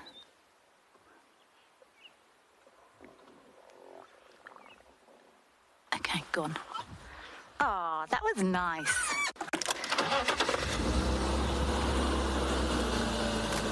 Oh, the fairies are a good thing.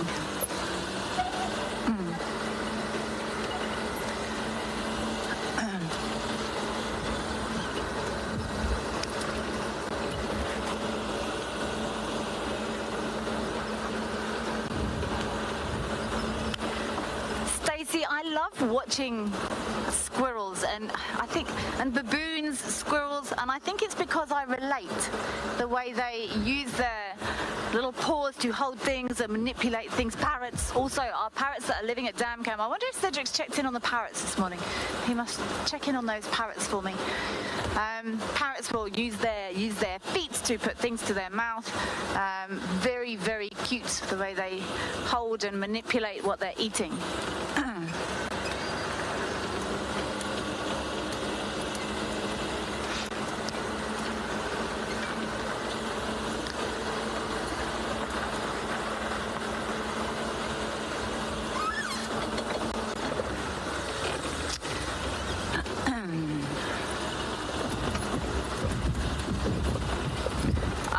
Carry on along Monkey Orange and see what comes.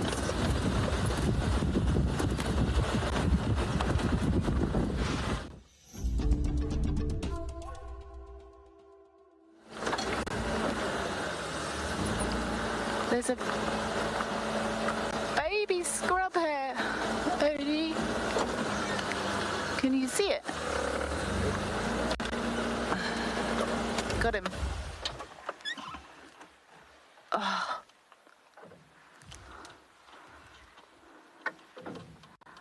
Little cutie. What are you still doing up? You should be in bed now. This is a young one. And look how he's frozen there. Shame. Let's leave him. I think we gave him a fright. I think he was hiding quite close to the road. Stay hidden, little guy.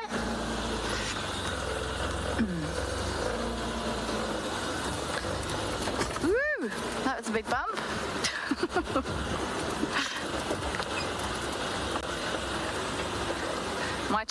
My old tracker.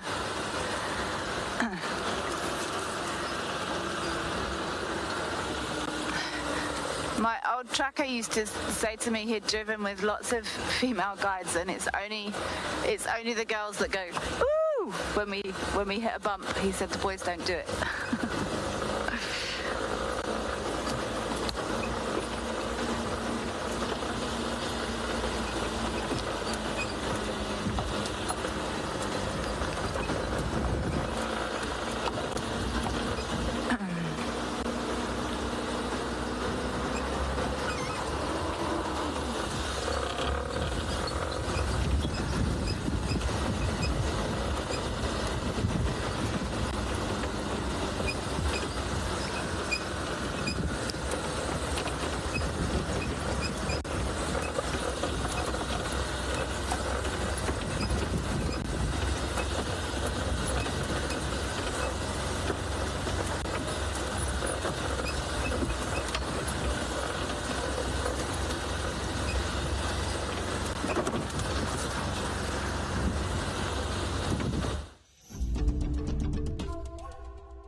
Yes, welcome back to Dam Cam.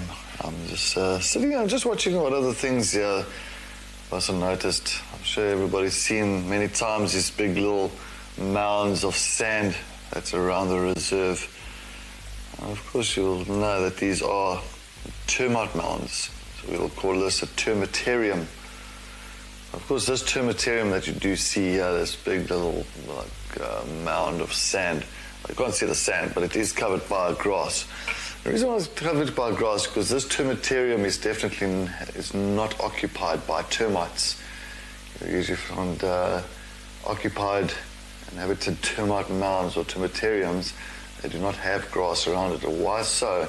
Is that this species of termite is known as a Macrodermes natalensis termite, also known as a large fungus growing termite. And of course, these termites, what they do, if it is occupied, they will actually grab some of that grass or the grass that's around the termite mound itself or on the termite mound, and they will take it inside of the termitarium. We will only see really look, it's a large mound, it's a large colony. You'll only see an eighth of that termite mound sticking above. The rest of it is really much underground, just like an iceberg.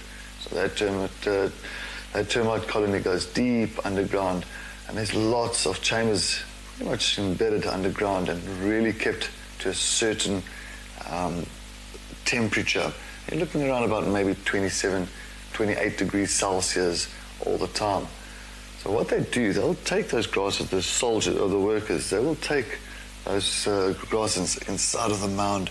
They'll take it deep into the chambers where it's kept 27, 28 degrees Celsius. And you'll actually find that the fungus, because of the temperature, the fungus will start growing on that grass. And you'll get different kinds of fungus, but that fungus, you'll get two different kinds of fungus on the grass. So one is actually a very high nutritional fungus, and you get a lower one, but of course the higher one will go to, especially will go to the queen and the king, but you'll find that the lower fungus value will actually head towards the soldiers and the workers. So yeah, it's amazing. And of course the queen is around about 12 centimeters large, so she does get really big, and she'll live up to about plus minus 20 years old. And yes, she is an egg-bearing machine. She can lay around about 30,000 eggs per day in that colony. So it's also amazing. They'll do really much a chemical communication. So if, say for instance, 5 workers die and 10 soldiers die, you'll find that with that communication, that chemical communication, they'll go all the way back down to the queen and tell her, listen, 5 workers have died, 10 soldiers, please lay more. 5 more workers and 10 more soldiers, and she will produce that for the colony. Very important, but yes. Yes, well, good morning, Frederick. Hey, thank you for joining us on our beautiful sunrise safari this morning on Wild Earth. Are termite nests normally bigger than ant nests? Not really. I've seen very large ant nests. I mean, there's some people that's got huge problems with ants in their garden, the entire garden. So sometimes actually the ant nest really goes much deeper, much wider than termite mounds or termite nests. Termites is definitely, theirs is larger or higher, not ants. Ants makes more of a funnel, where the termite makes a mound. So that's a difference as well. So you'll find that the termites will make this real big mound like you see now on the screen. And of course, the ants make a typical, like a funnel that goes underground. So yeah, ant nests are just as large, or even if not larger, compared to termites. So that is one of the things that we do not see underground and what's actually happening underground. These termites, the Macrodermes natalis, is not bad for the house or the homes. Because remember, they don't go and feed on wood or anything like that. So your, like your window panes or your doors or anything, these termites do not damage any of that. They really just go for the grasses. That's the main thing. That's why you'll find some of the trees on the termite mounds, on these big mounds, still intact. They haven't been damaged or anything like that because the termites, they do not attack it. And sometimes you'll find that those trees are much larger compared to other trees around there. Plus the grass and little bushes that grow on the termite mound actually become much sweeter. You'll find a lot of herbivores that will actually feed around termite mounds. Why? It's because it's very high in nutrients, very high in minerals, because that soil that you see on top there has been digested by termites deep underground. And when, of course, they come to the top, they'll regurgitate or they actually defecate it with a certain acid, and that actually makes it very high in minerals and nutrients. So when the grasses or the trees grow on the mound, it becomes much lush, much more sweeter, much greener, much bigger, much quicker.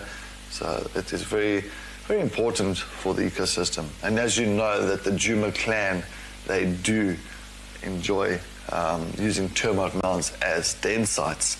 A very important thing as well. Not just the Djuma clan, hyena clan, but there's so many different animals that will use termite mounds as a home of safety.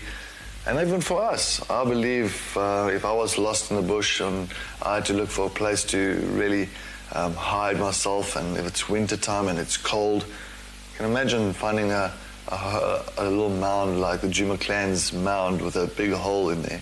Yes, make sure there's nothing in there. Because, of course, it's the best place to kind of keep yourself warm and safe. So, yes. But anyway, while I'm still going to scour the area around the Gowrie Dam, let's head back to Kelly and see what the 4 wheels was going to bring to you.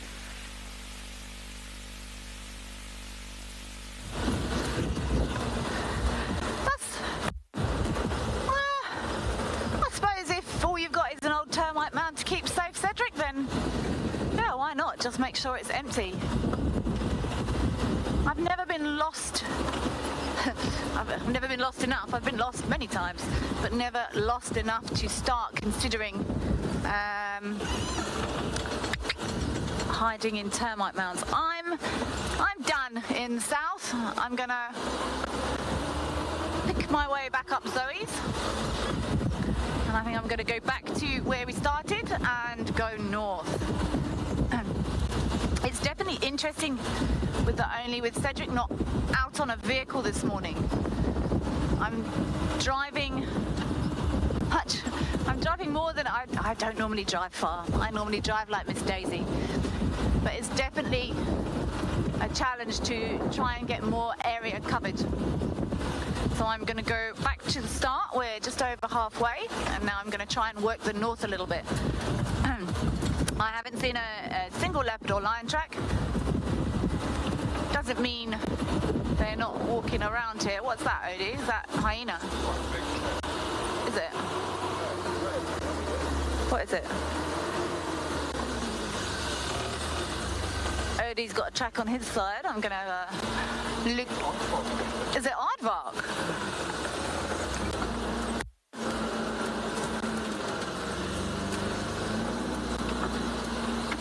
Oh, I can't get over there. It wouldn't surprise me if it is aardvark. They're not super clear though, but those aardvark, really nice tracks. They've got those 3 toes. I can't see it there. 3 toes, very clear. It's lovely to see aardvark tracks. Oh, this might be easier to see up here. Let's see if we can't get a good look here. Oh no, I think it's a direct registering Inyala. So it's an Inyala that's walking. Lots of these kudu and Inyala, they will direct register, so it basically means place their back foot in pretty much the same place as their front foot was, and it's to help them stay quiet, basically. I've watched leopards also intentionally direct register. It's not their natural gait, but they will.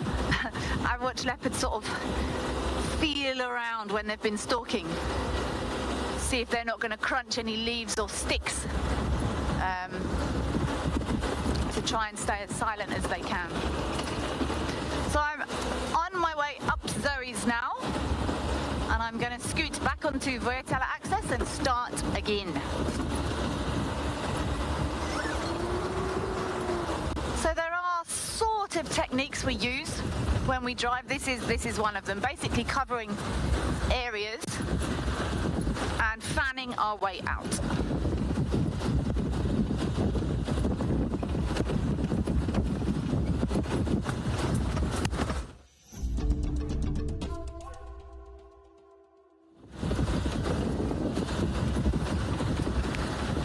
So let's head back north.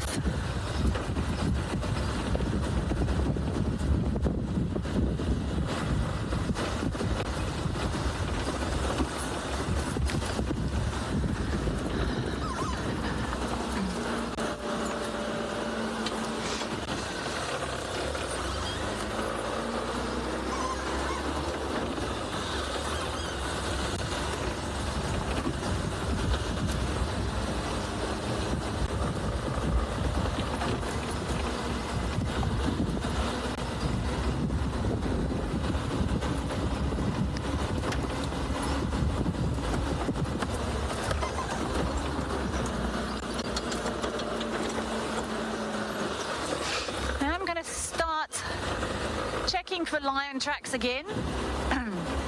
I keep getting drawn up to the north for some reason. And it worked out beautifully yesterday because we found the gorgeous leopard that we then lost.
I'm going to go back to the access road and I'm going to reconvene my search for, well, any tracks.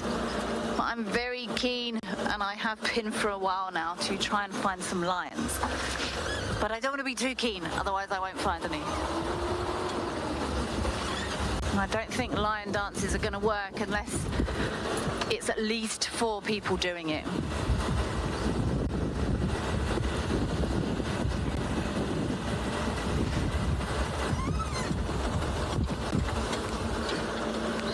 Joy in Hong Kong, a walk in the forest next door, that sounds stunning. And taking photos of birds, butterflies and spiders, that is the way to do it.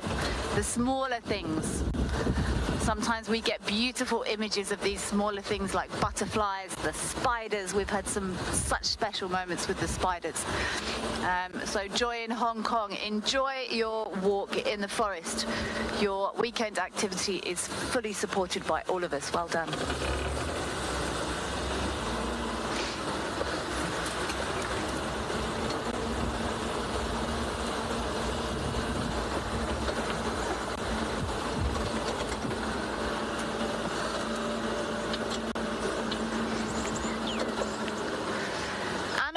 Walk in Rumberg Nature Reserve in Plett. That sounds stunning. Any time spent in nature is not wasted. It doesn't have to be a huge hike or you know, a massive planned activity. What I personally think is the most important is just to absorb it. So for me, the key is no phones, no music, just space in nature. And it can be anywhere. It doesn't have to be in a nature reserve or a forest. Any little patch of grass. I actually really enjoy just finding a spot. I often sit on the floor, even in camp. If, you know, we're sitting or something, I often sit on the floor. I like connecting with nature. One of my favorite things to do is actually, what's that? It's hyena. I'm very track sensitive at the moment. One of my favorite things to do is actually get a blanket or a rug and actually lie on my back and look at the sky, especially at night. It's just so immense, but any time spent in nature is never ever wasted, so well done.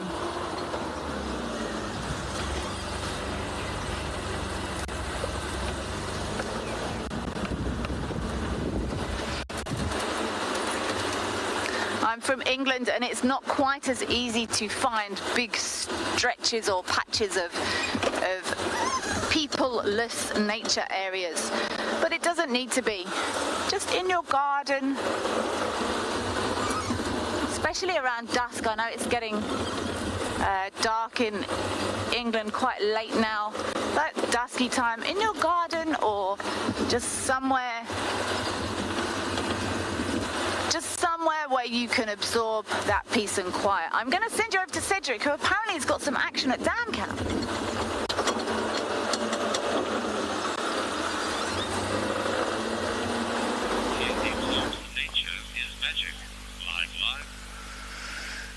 Yes, welcome back to Dam Camp. As you see, I've got a beautiful Nyala. This is my favorite antelope, the Nyalas.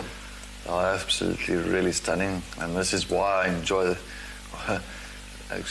why they're actually my favorite antelope. It's just these males are absolutely really stunning boys. If you can see just the coloration on them, that beautiful big horns. He was horning the ground now, of course, gathering some mud. Sometimes they'll horn the ground just to kind of make that horns stronger. It's like a callus, and as well just to make it look thicker and wider in case of any other males around the area. So it looks really impressive. Of course, the females are completely a contrast to the males. You'll find that the female Nyalas, they're pretty much the same color as you see the bottom of his legs, that real brown color, the light brown color. Females are that color. The entire body is that color. And of course, the male has got that beautiful dark chocolate color to them, with those beautiful like kind of socks that they do wear. As well, you can see that beautiful hair, that white hair that runs along the spinal column. And it's all now flat at the moment, and that's that big fluffy bushy tail of theirs. So when the two males, or when males do strut and start competing for females, they'll hardly ever get really in a sparring match unless there's one that does not submit. But most of the time they'll actually strut next to each other, erecting that white fluff along the spine, and also just fluffing out its tail. And also there's a lot of like a mane that hangs under the neck as well. So he'll erect all those fluffy hairs around him to make himself really look good. We'll call it a philo erectus. Look how beautiful he is. And then just to make himself more impressive to the other males that he's competing against. Well, there's a little starling, looks like a Birchall starling there in front of him. But they are beautiful. And also that's a Nyala. Nyala is actually a local language, a local name, but we also call it Nyala in English, and it means onion. And the reason why they call it an onion is just because it's got that beautiful coloration.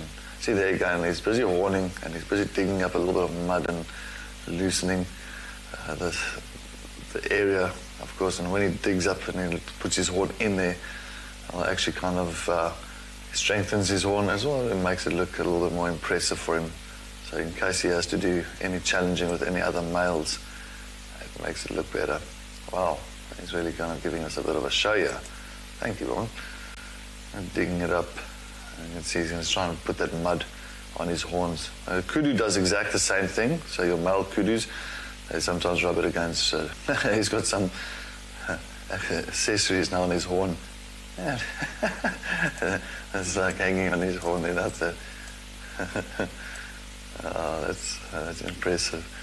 See, now I was talking about dispersing these water hyacinth or these water weeds to another area. This is exactly the reason.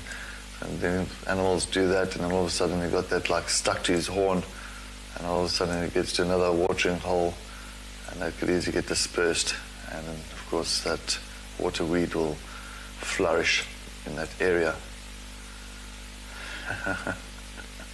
I think he's really oblivious about that water weed that's really attached to his horn. But look how that's all very nice and muddy now.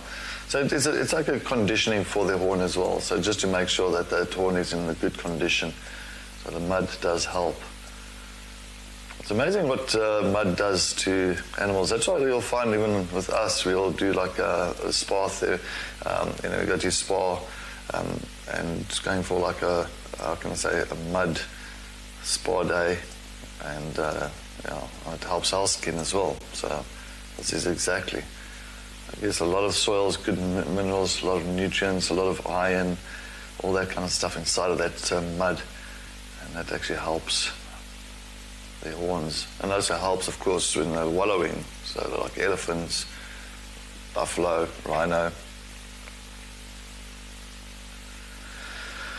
Lola, good morning, good morning. Thank you very much for joining us on our sunrise safari on Wild Earth. Yes, Lola, this is amazing. I mean, you hardly ever see them do that. It's nice seeing them actually horning the muddy areas. It is absolutely really, really amazing. I love seeing it. And that's why they surprise us every day. I mean, that's the thing. They surprise us every time. So you just have to sit and watch animals, and you can sit there for hours and just looking at the behavior. And yeah, they actually learn quite a bit and see really what they do around the areas, around the watering holes. Oh, just saw water move a bit there. But yeah, the females, of course, are really much all in a family group. So you'll find the females, or like the kudus, like the waterbuck, they're very much all related. It's all the ladies, it's all the mothers and daughters and sisters, and that's really forms the herd itself, the breeding herd. And of course, the males, as I said, they will strut to see who's dominant enough to control those harems or those family herds. And I didn't see any females around yet. I did take a look. I didn't see any females.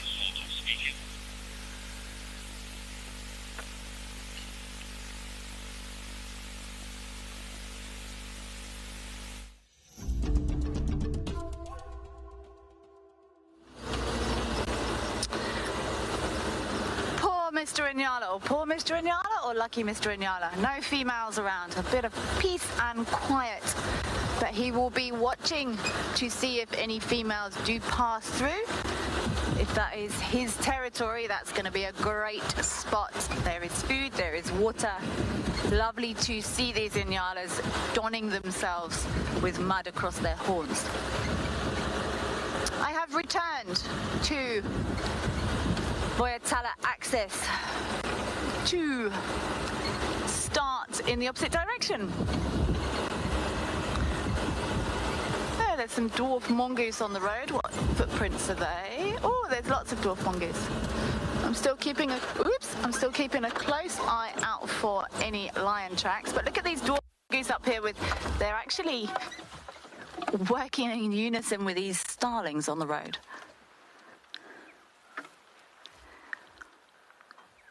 And hornbills, very well known. Cooperative relationship, working together. And they're all here for the little insects and things along the edge of the road. These dwarf mongoose, they're small. The grass is wet. They don't want to. Oh, look.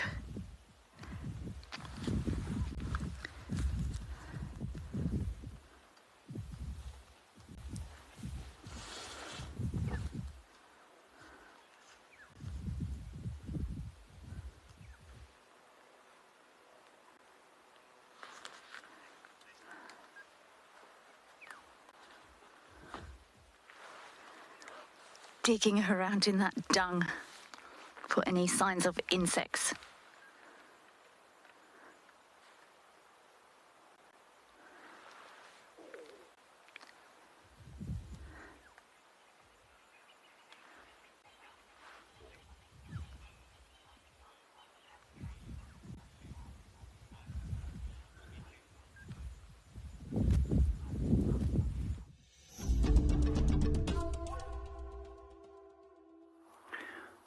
Good morning and welcome to Eco Training Pridelands. At the moment we are busy looking at a group of kudus. The group is consisting out of both a single bull and several cows.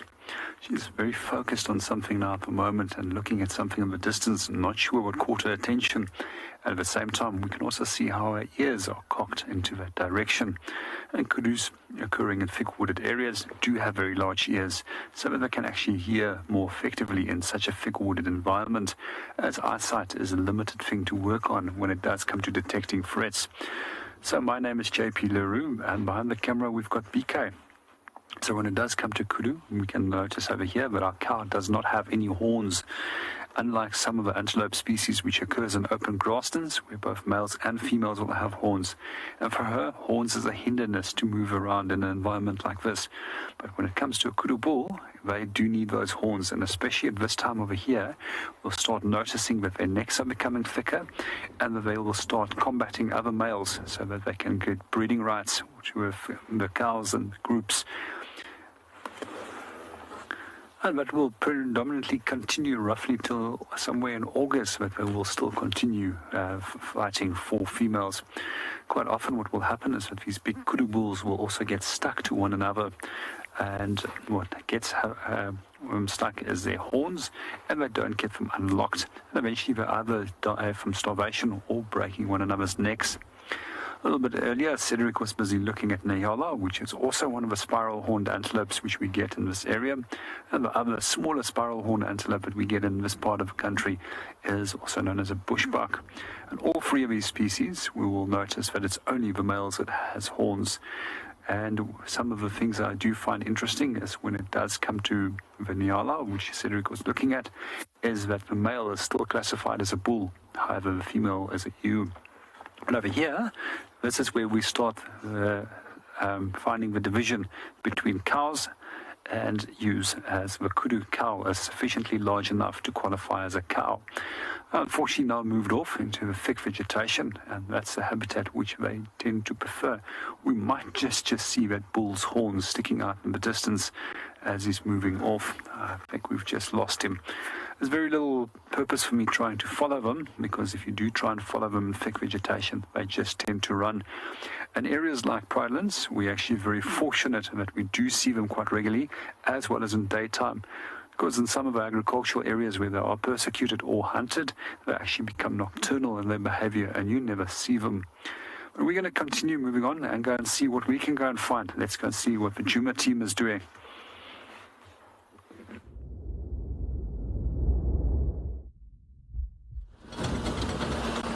JP, you are right. Animals here do have very clear comfort zones of how close you can get, and then they will leave. Well,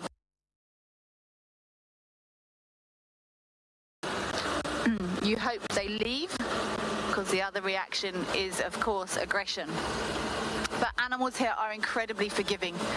And if you understand those comfort zones, those safe zones,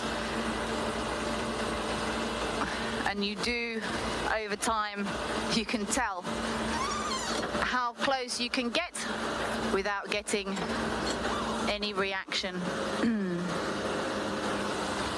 I'm almost at the top, well, I am at the top of Virtala Access. Always a good place to start with animals crossing into Djuma, looking for any footprints.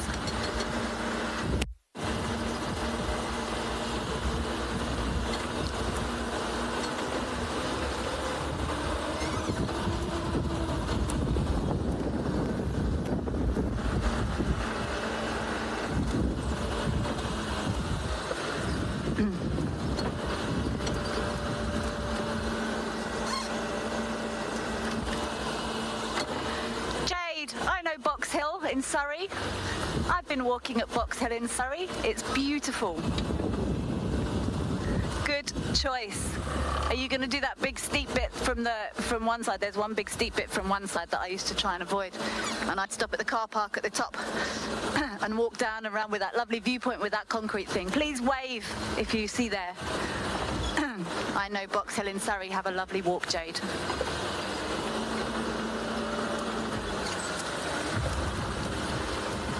We are close to the gate, so I'm slightly concerned. We know we sometimes struggle with signal here at the gate, but I do need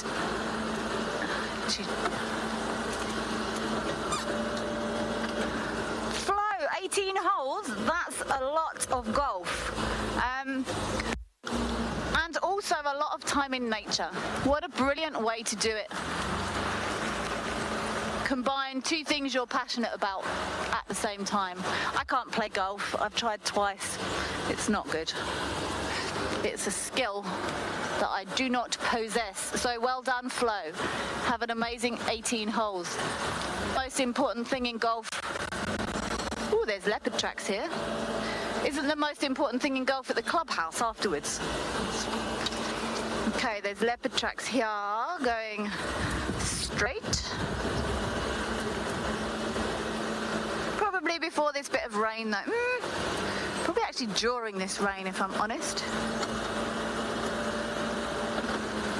I know we dropped signal at the gate, so I'm loitering a little bit.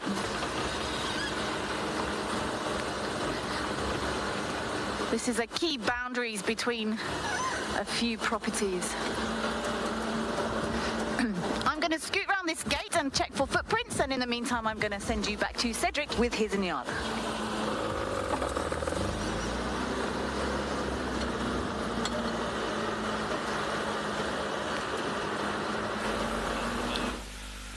Yeah, welcome back here to Gowrie Dam. I'm just still sitting with this beautiful male Nyala. He's definitely enjoying that the water weeds or the water hyacinth that's around next to the dam itself. Of course, earlier on he was horning it, and he's still got some accessories in his on his horn. Well, a couple of the weeds that's really kind of tangled on one of the sides there. He's definitely oblivious on what's happening above him there. Oh, a bit of a drink. But I'll love this antelope. I think they're really fantastic. Of course, same family as your kudu and your bushbuck. They are part of the trigger laughs family. The laugh is pretty much meaning that they're spiraled horns. So you'll find that the males, all the males of those species have really a little bit of a spiraled horn. More so with the kudu, and of course a little bit of the Nyala, but the bushbuck, we can see a little bit of the spiraled horns when it comes to the males, but the females, of course, do not have any.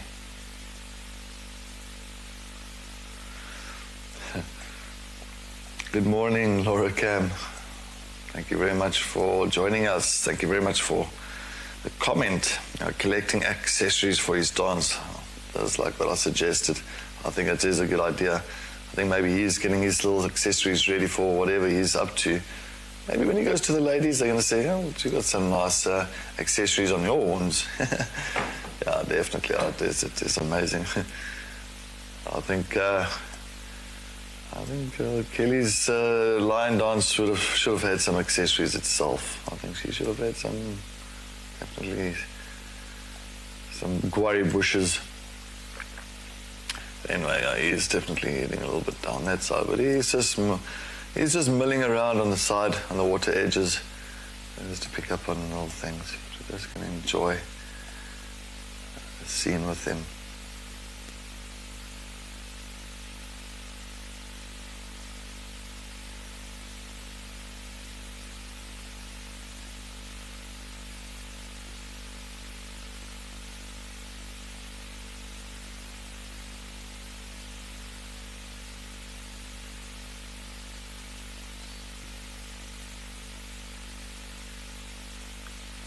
You can just see a little bit of that wind that's still blowing. Definitely a good old front that has come through.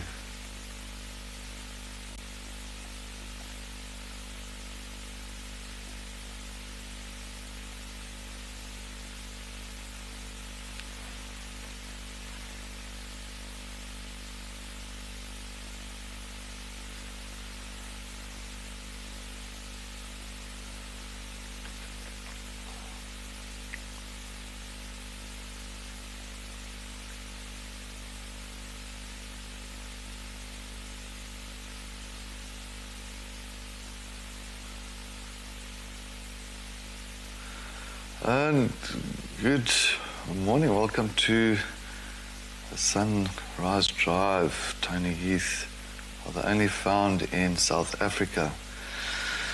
Well, Nyalas pretty much are found around about, look, this, the southern side, from around about like Malawi area, Mozambique, even Zimbabwe. Anyway, of course, on the eastern side of South Africa, so you'll find like here towards the greater Kruger Park, even further down towards Natal as well. So very much all over in South Africa itself. But not just in South Africa, as I said, all the Malawi, even Mozambique. So they're all pretty north of South Africa, northeast of South Africa. So they're not just a South African antelope, very much around in Africa itself. It's just like the kudu, you get also the greater kudu. They also found right up north, Botswana, even Namibia side, but also Zimbabwe, very much in Zimbabwe, Zambia, those areas. I think he's just gone behind the wall there. Lost a visual of him.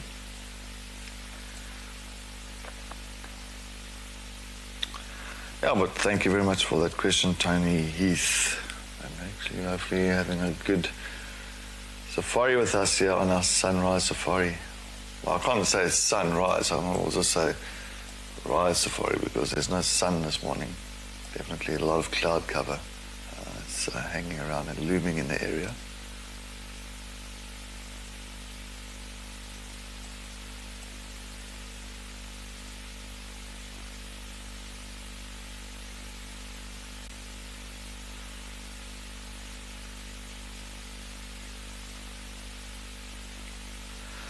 Kathy Lee, good morning, welcome to our sunrise safari here on Wild Earth.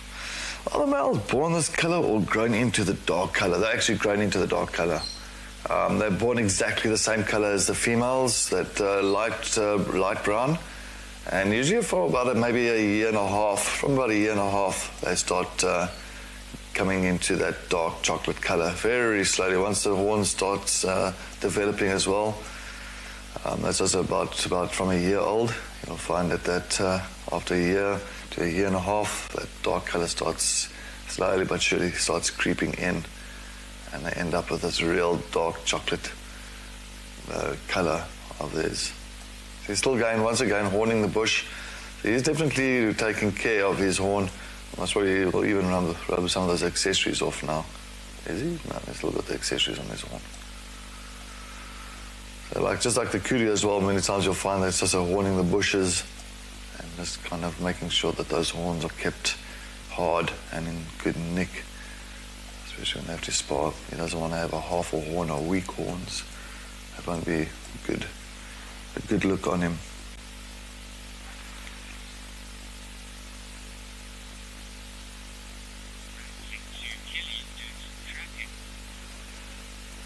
You know, while I'm busy tracking this Nyala around Gowrie Dam, let's see how Kelly's tracking is going.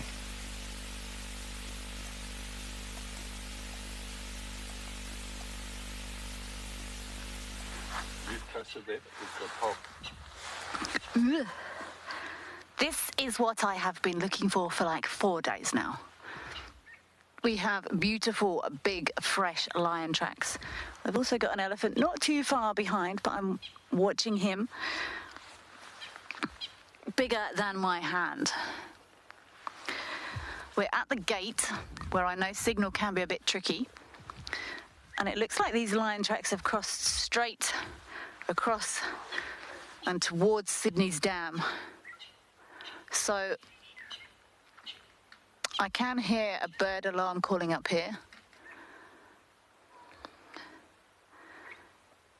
There is a chance that these lions have come in through past the gate, as they often do, which is why I spend time here, and gone straight onto Buffels Hook. Or they might be sleeping at the dam, or they might have come back onto Djuma. So this is where I'm going to be spending the rest of the drive. Let's have a quick check up the road here.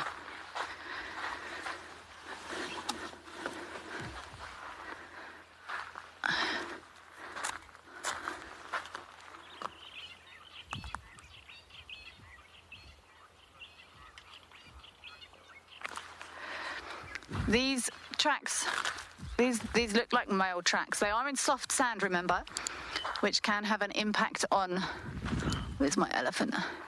Can have an impact on the size, but I'm going to measure them for you. Let's get an actual measure on these. So from the back pad, or edge of the back pad, to the front of the toe is about 15 centimeters. This might be a little bit bigger because it is in soft sand, remember. Is there another one in less soft sand? Sorry, ID, you won't see this one as nicely. Back of the pad to the front of the toe. No, it is 15 centimeters. Or, depending on where you're watching, what's that in inches? 6 inches. That is a big lion footprint. Right, I think I'm going to carry on. I'm going to have a good check around the dam. I've been driving up and down around sandy patch around these roads for 4 days now, waiting for lions to come in. So I'm going to have a nice check around here, and everyone cross your fingers.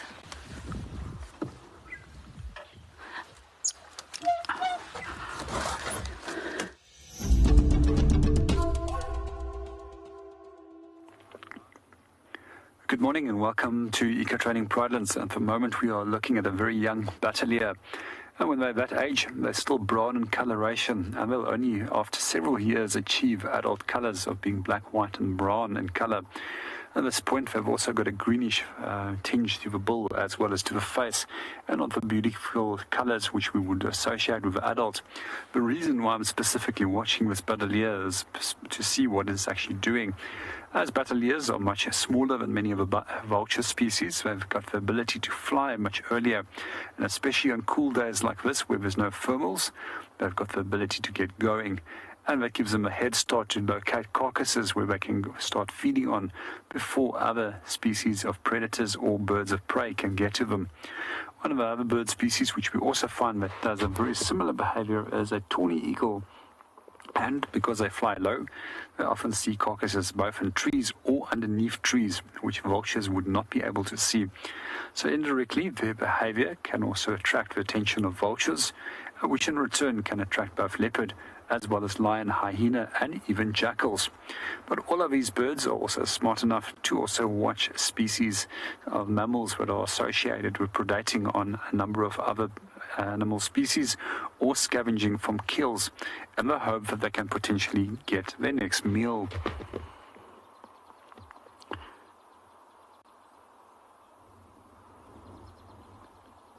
When it does come to battalier, you will notice that they actually got a very short tail, and that short tail actually creates instability, which makes them more effective in actually deflecting from one thermal to the next thermal. And simply by using thermals, they don't have to flap their wings, and it's not costing them any form of energy. While he's out and about feeding, there's quite a few vultures which are stranded, especially after yesterday's cold weather and this morning's rain, with a lack of thermals which enabling them to fly and to go and feed.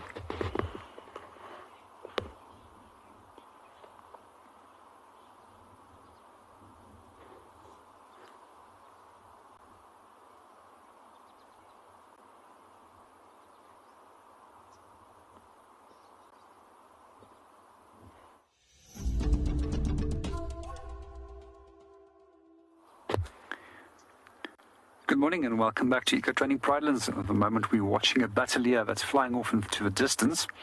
It's a pity he's now moved off so quickly, as I would have loved to actually have shown him to you. For me, it's absolutely a stunning bird, and especially the adults in this case. And this one is still a juvenile or a sub-adult, which is all brown in color. It's only after a few years that they actually will achieve that adult plumage. As it be on the topic of battaliers, actually very good indicator species of actually locating carcasses. And we often watch them and see what they get up to. And that's that they fly much lower down than vultures, and that they have the ability to see underneath vegetation at an angle. It makes them more successful in actually locating carcasses. When it does come to small birds of prey, such as the battalier, they obviously cannot open a carcass.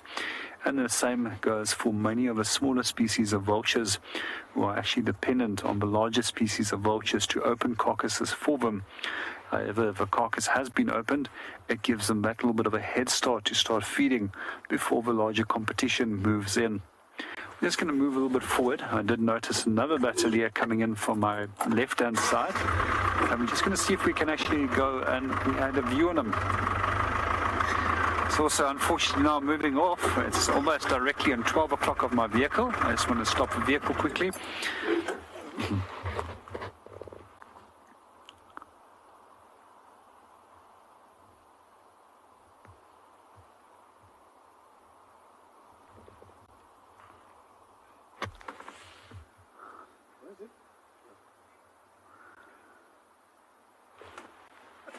Good morning, Van, and welcome to the show. Yes, almost all falcons will catch other birds of prey on the wing. And one of them that I can think of is a peregrine falcon, as well as Taita falcons. And these will specialize in catching very fast flying birds as well, such as swifts and swallows. Unfortunately, our battalier has now moved off and is out of our view. We're going to continue and go and see what else we can go and find.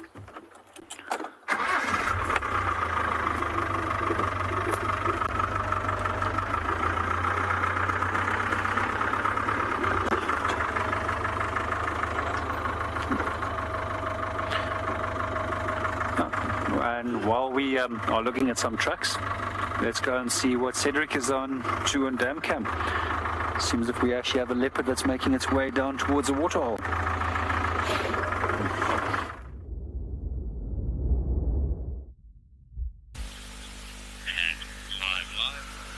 Yes, welcome back to Gowrie Dam. I just spotted a nice little flower that grows around these areas. So actually it's quite dispersed around the greater Kruger Park area. One of the wild flowers. This is known as the wild hibiscus. It's a beautiful flower, real stunning yellow petals with that real maroon inner of the petal itself. Of course, that's a Latin name. It's called Hibiscus angleri. And the whole thing with the hibiscus, they are part of the cotton family.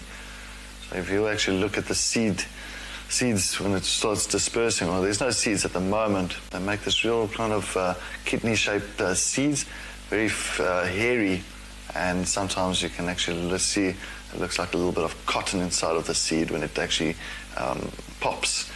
And it's really, really stunning. And what the local people actually do with the hibiscus, there's 2 or 3 different things that they actually utilize hibiscus for.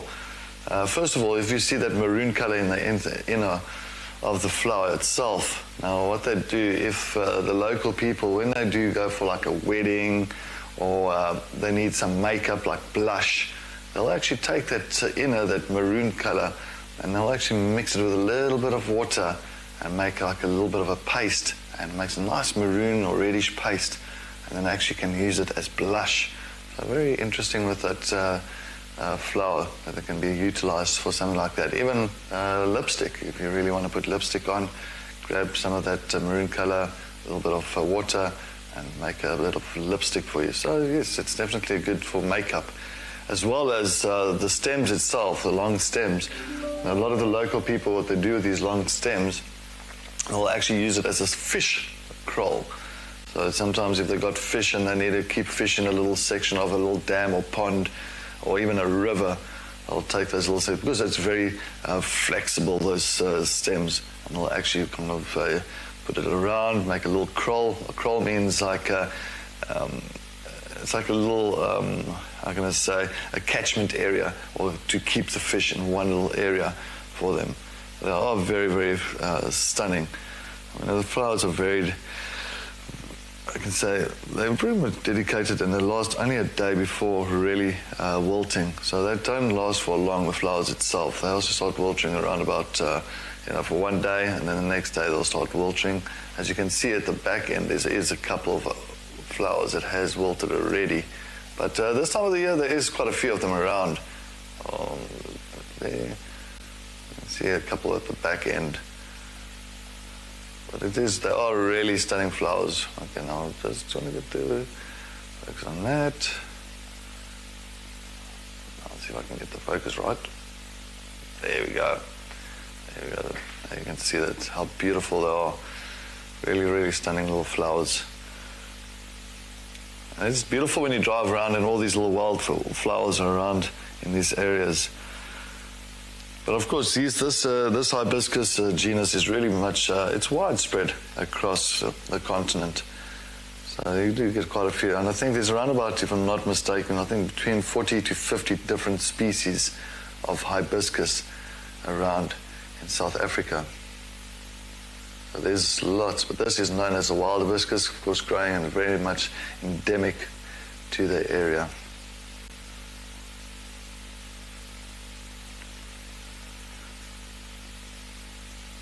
I do really like to see some of the seeds really coming through. Then you can understand why they actually really are part of the cotton family. So the flowers are very attractive for a range of insects, a lot of insects, including like butterflies and bees. They do attract even the birds to really come and actually pollinate these flowers or the hibiscus further on. Really, really stunning.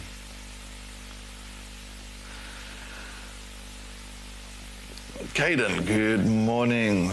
Would antelope eat them? Yes, they are palatable. They are palatable to the antelope. I have seen them feeding on the leaves itself.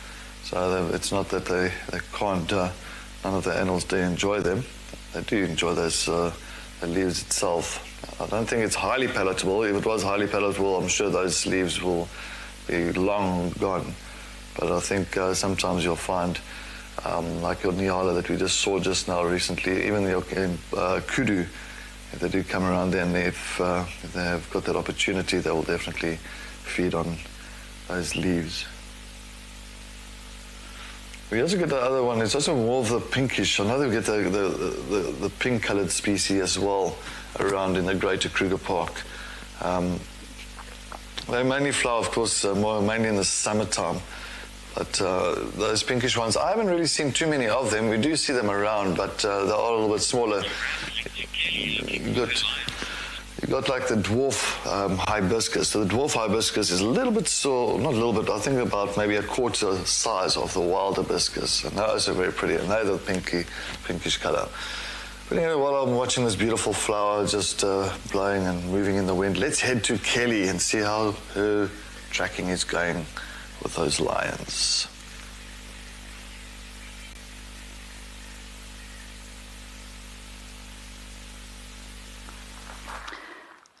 A nice hibiscus just blowing in the wind. I love it. Kelly's tracking is going as Kelly's tracking often goes. We're here at Sydney's Dam, and these lion tracks have gone off of the property towards the dam. But now the trick is I'm going to check this cut line nicely to see if they cut back in. If they don't cut back in, we are out of luck. But if they do, this could go very well. I'm checking along these like sandy. You see how nice this track is in this sand. There's not a track here. So when we're tracking, feeling a little bit vulnerable, rather large lines here. If we've got a track and we split up in a group and we do this, it means we can see a track. If there's no track and we're split up, this is the sign we use to say no track. So at the moment, I'm very much no track. Some nice white-tailed mongoose tracks here. But we're close to sandy patch, and this is a really good place from my experience, if you see lions and they're resting somewhere. There's a dam here and a nice open area with lots of cover here. So I think I can't see anything along these sandy areas. I've had a good scan around Sydney's Dam here. Oh, covered in wires. And I'm listening, hoping for maybe kudus barking. We've looked all the way around the dam. Please feel free to point anything out if you see something we have missed. Your input is hugely appreciated, as always. And I think I'm just going to cruise this Buffelshoek cut line. There is a chance these lions have have left the property, but I'm going to carry on scanning here with binoculars and we will see if anything turns up.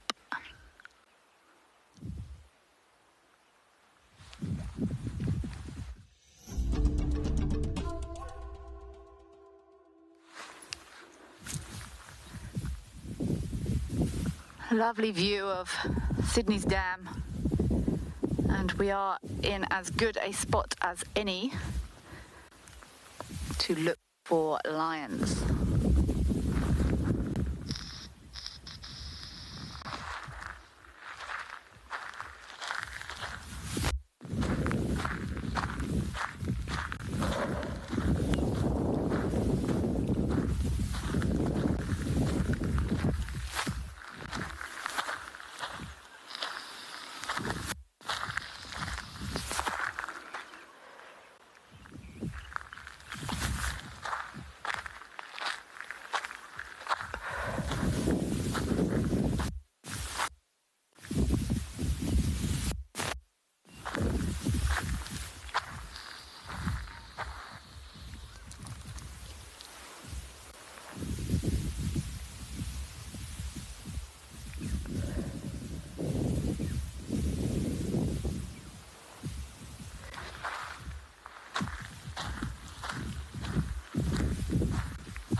I am still here. Check these sandy areas.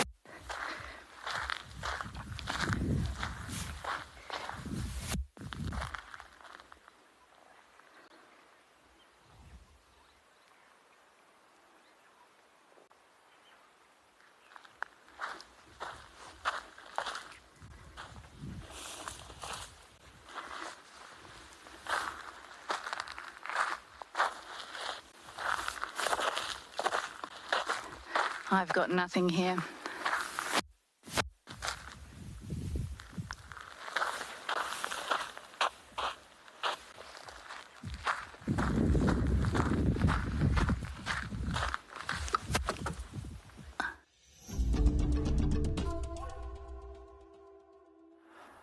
Good morning and welcome back to Eco Training Pridelands. At the moment we are looking at a number of pictures of different species of orioles which we find in South Africa. And last night one of our viewers asked us what is the difference in the calls between different species of orioles. And that inspired me to actually do a quick little session on the differences between the number of different oriole species which we have in South Africa, and then I'll play those calls for you that you can actually hear them and how they differ from one another.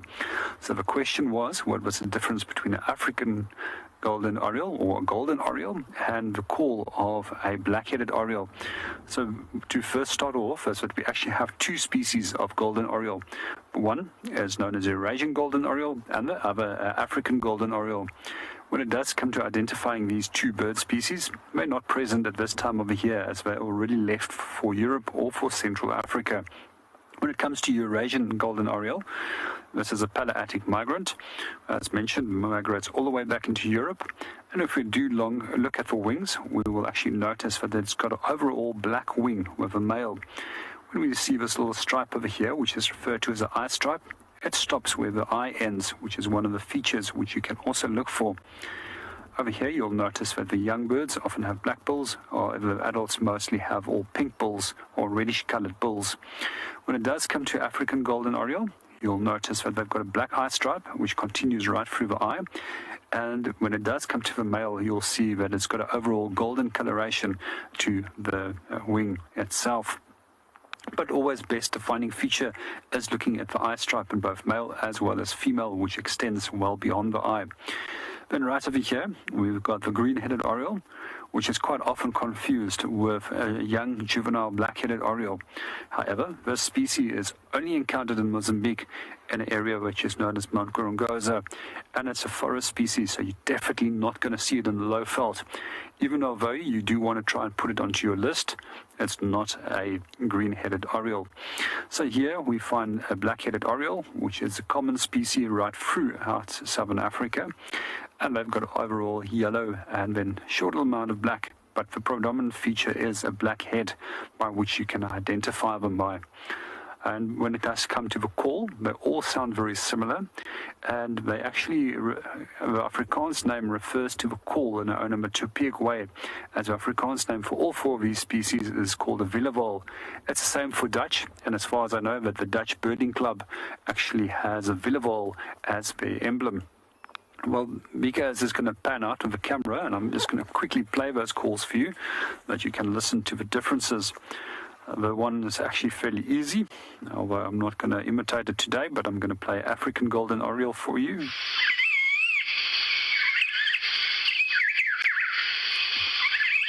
This one is the African Golden Oriole. And then I'm going to compare it to the black-headed Oriole.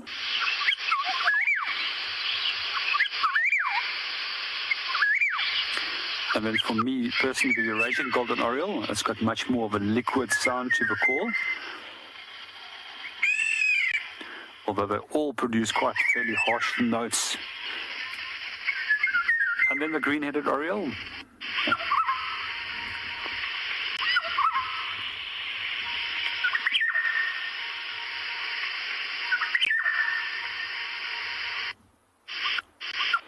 And that pretty much sums up all the differences between the calls. Very similar.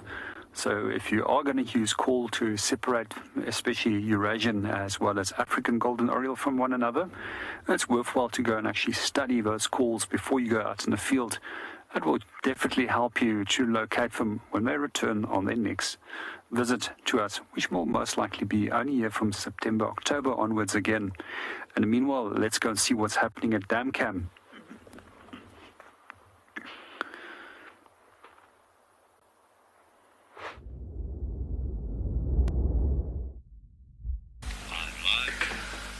Yes, welcome back to Gurry Dam. I agree with JP, it's always nice, and especially those orioles have got really, really pretty calls. Not too much of a different call between the species, but they are really pretty. I think that's why I love the black-headed oriole. It's just that real striking black head and that red beak and that yellow body. It's just really a beautiful bird and beautiful species that we do have around. Just taking a look here. Apparently I heard, looks like during the night, there was a herd of elephants that came around here, and apparently there was a young calf, very young, must have been very young, because apparently it looks like one of the females might have still had afterbirth that was still hanging out. So that's very interesting. I would love to see where that herd of elephants went. I'll definitely be following up there this afternoon. Of course, not around the dam, because clearly they have moved from this area.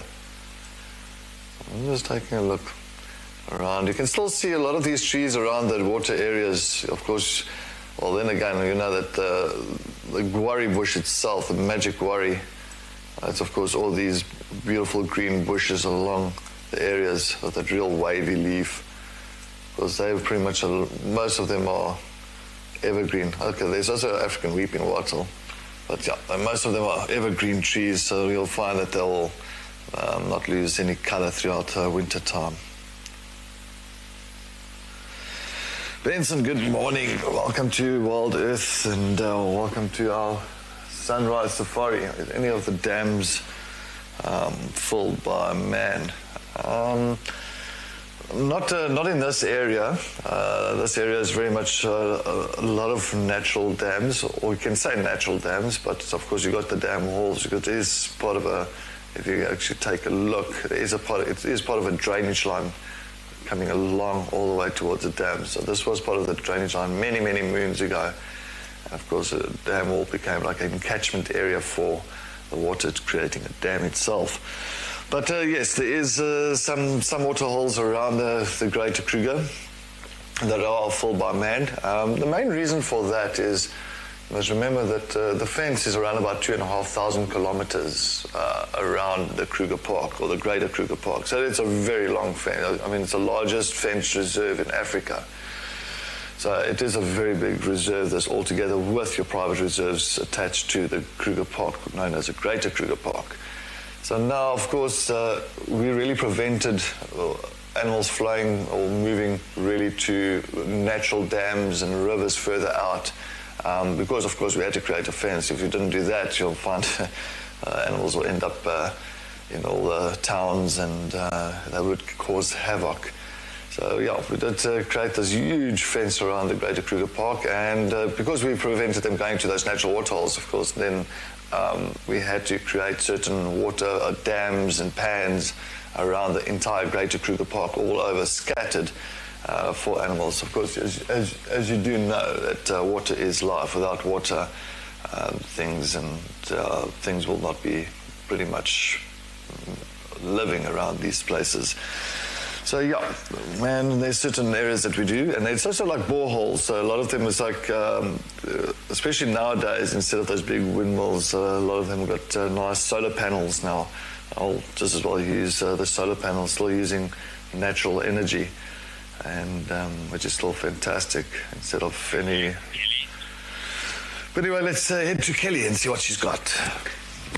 How cool is this? This is the first time I've seen jackal on Djuma. Gorgeous black-backed jackal.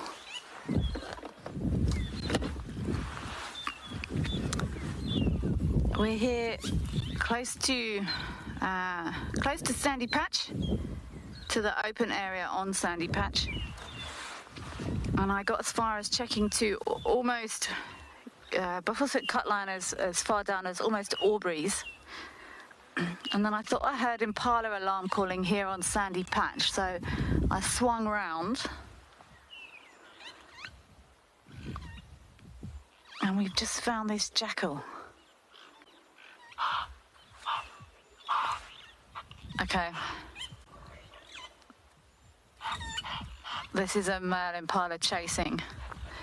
But you do need to be careful. This time of year, it's easy to confuse these rutting roars with alarm calls. You hear a snort or something and you go, oh, they're rutting.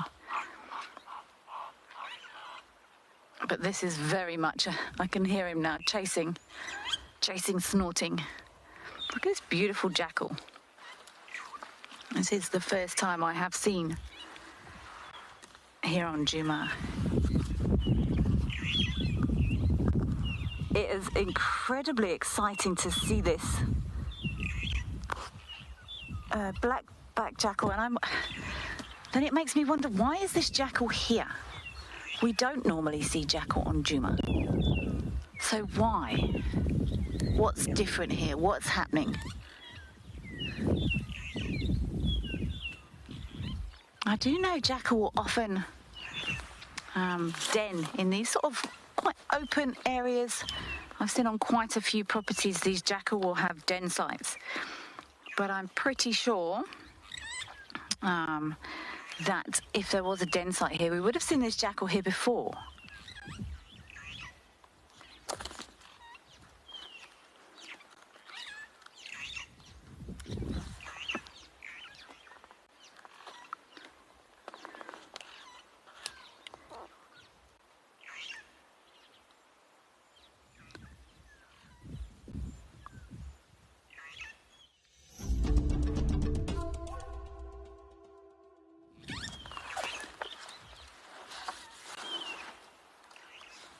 And this jackal's very alert.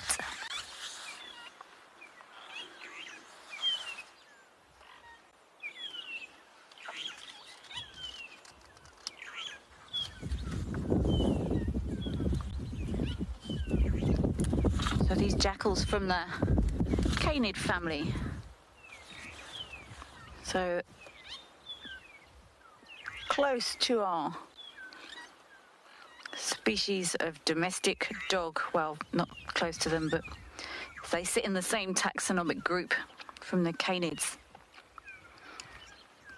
very strong monogamous bonds, and they will stay bonded to their partner unless one of those partners dies or is killed.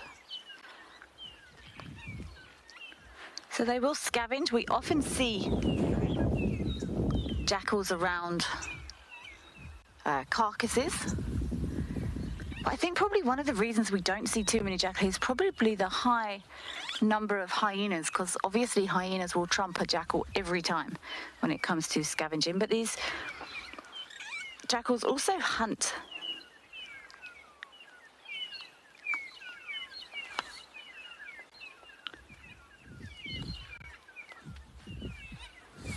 How nice is this to see?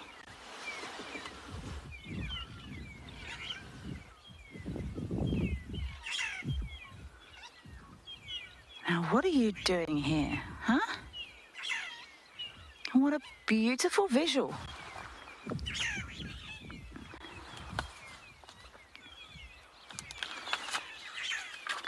So there's a few different species of jackal. We've got golden jackal, more found in East Africa.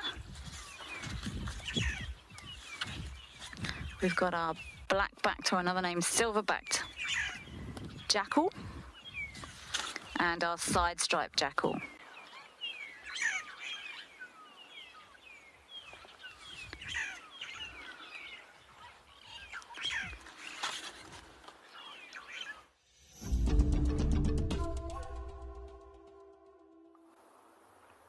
Welcome back to Pridelands. At the moment we are looking at a group of cocktail ants which is residing inside a sickle bush.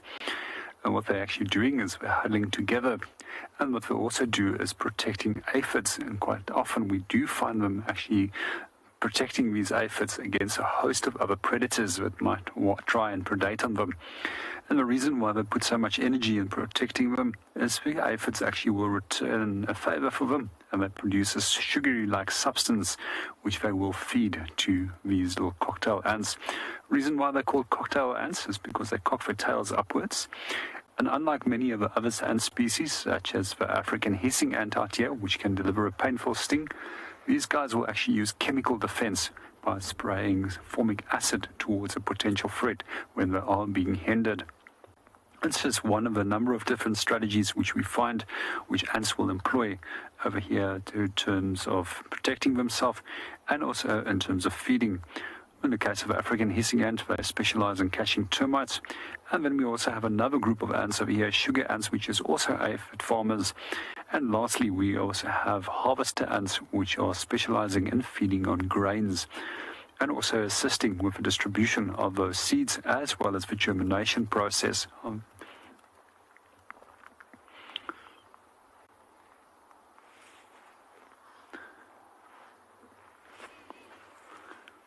We're just going to pan our camera towards the dam as we have a heron flying off.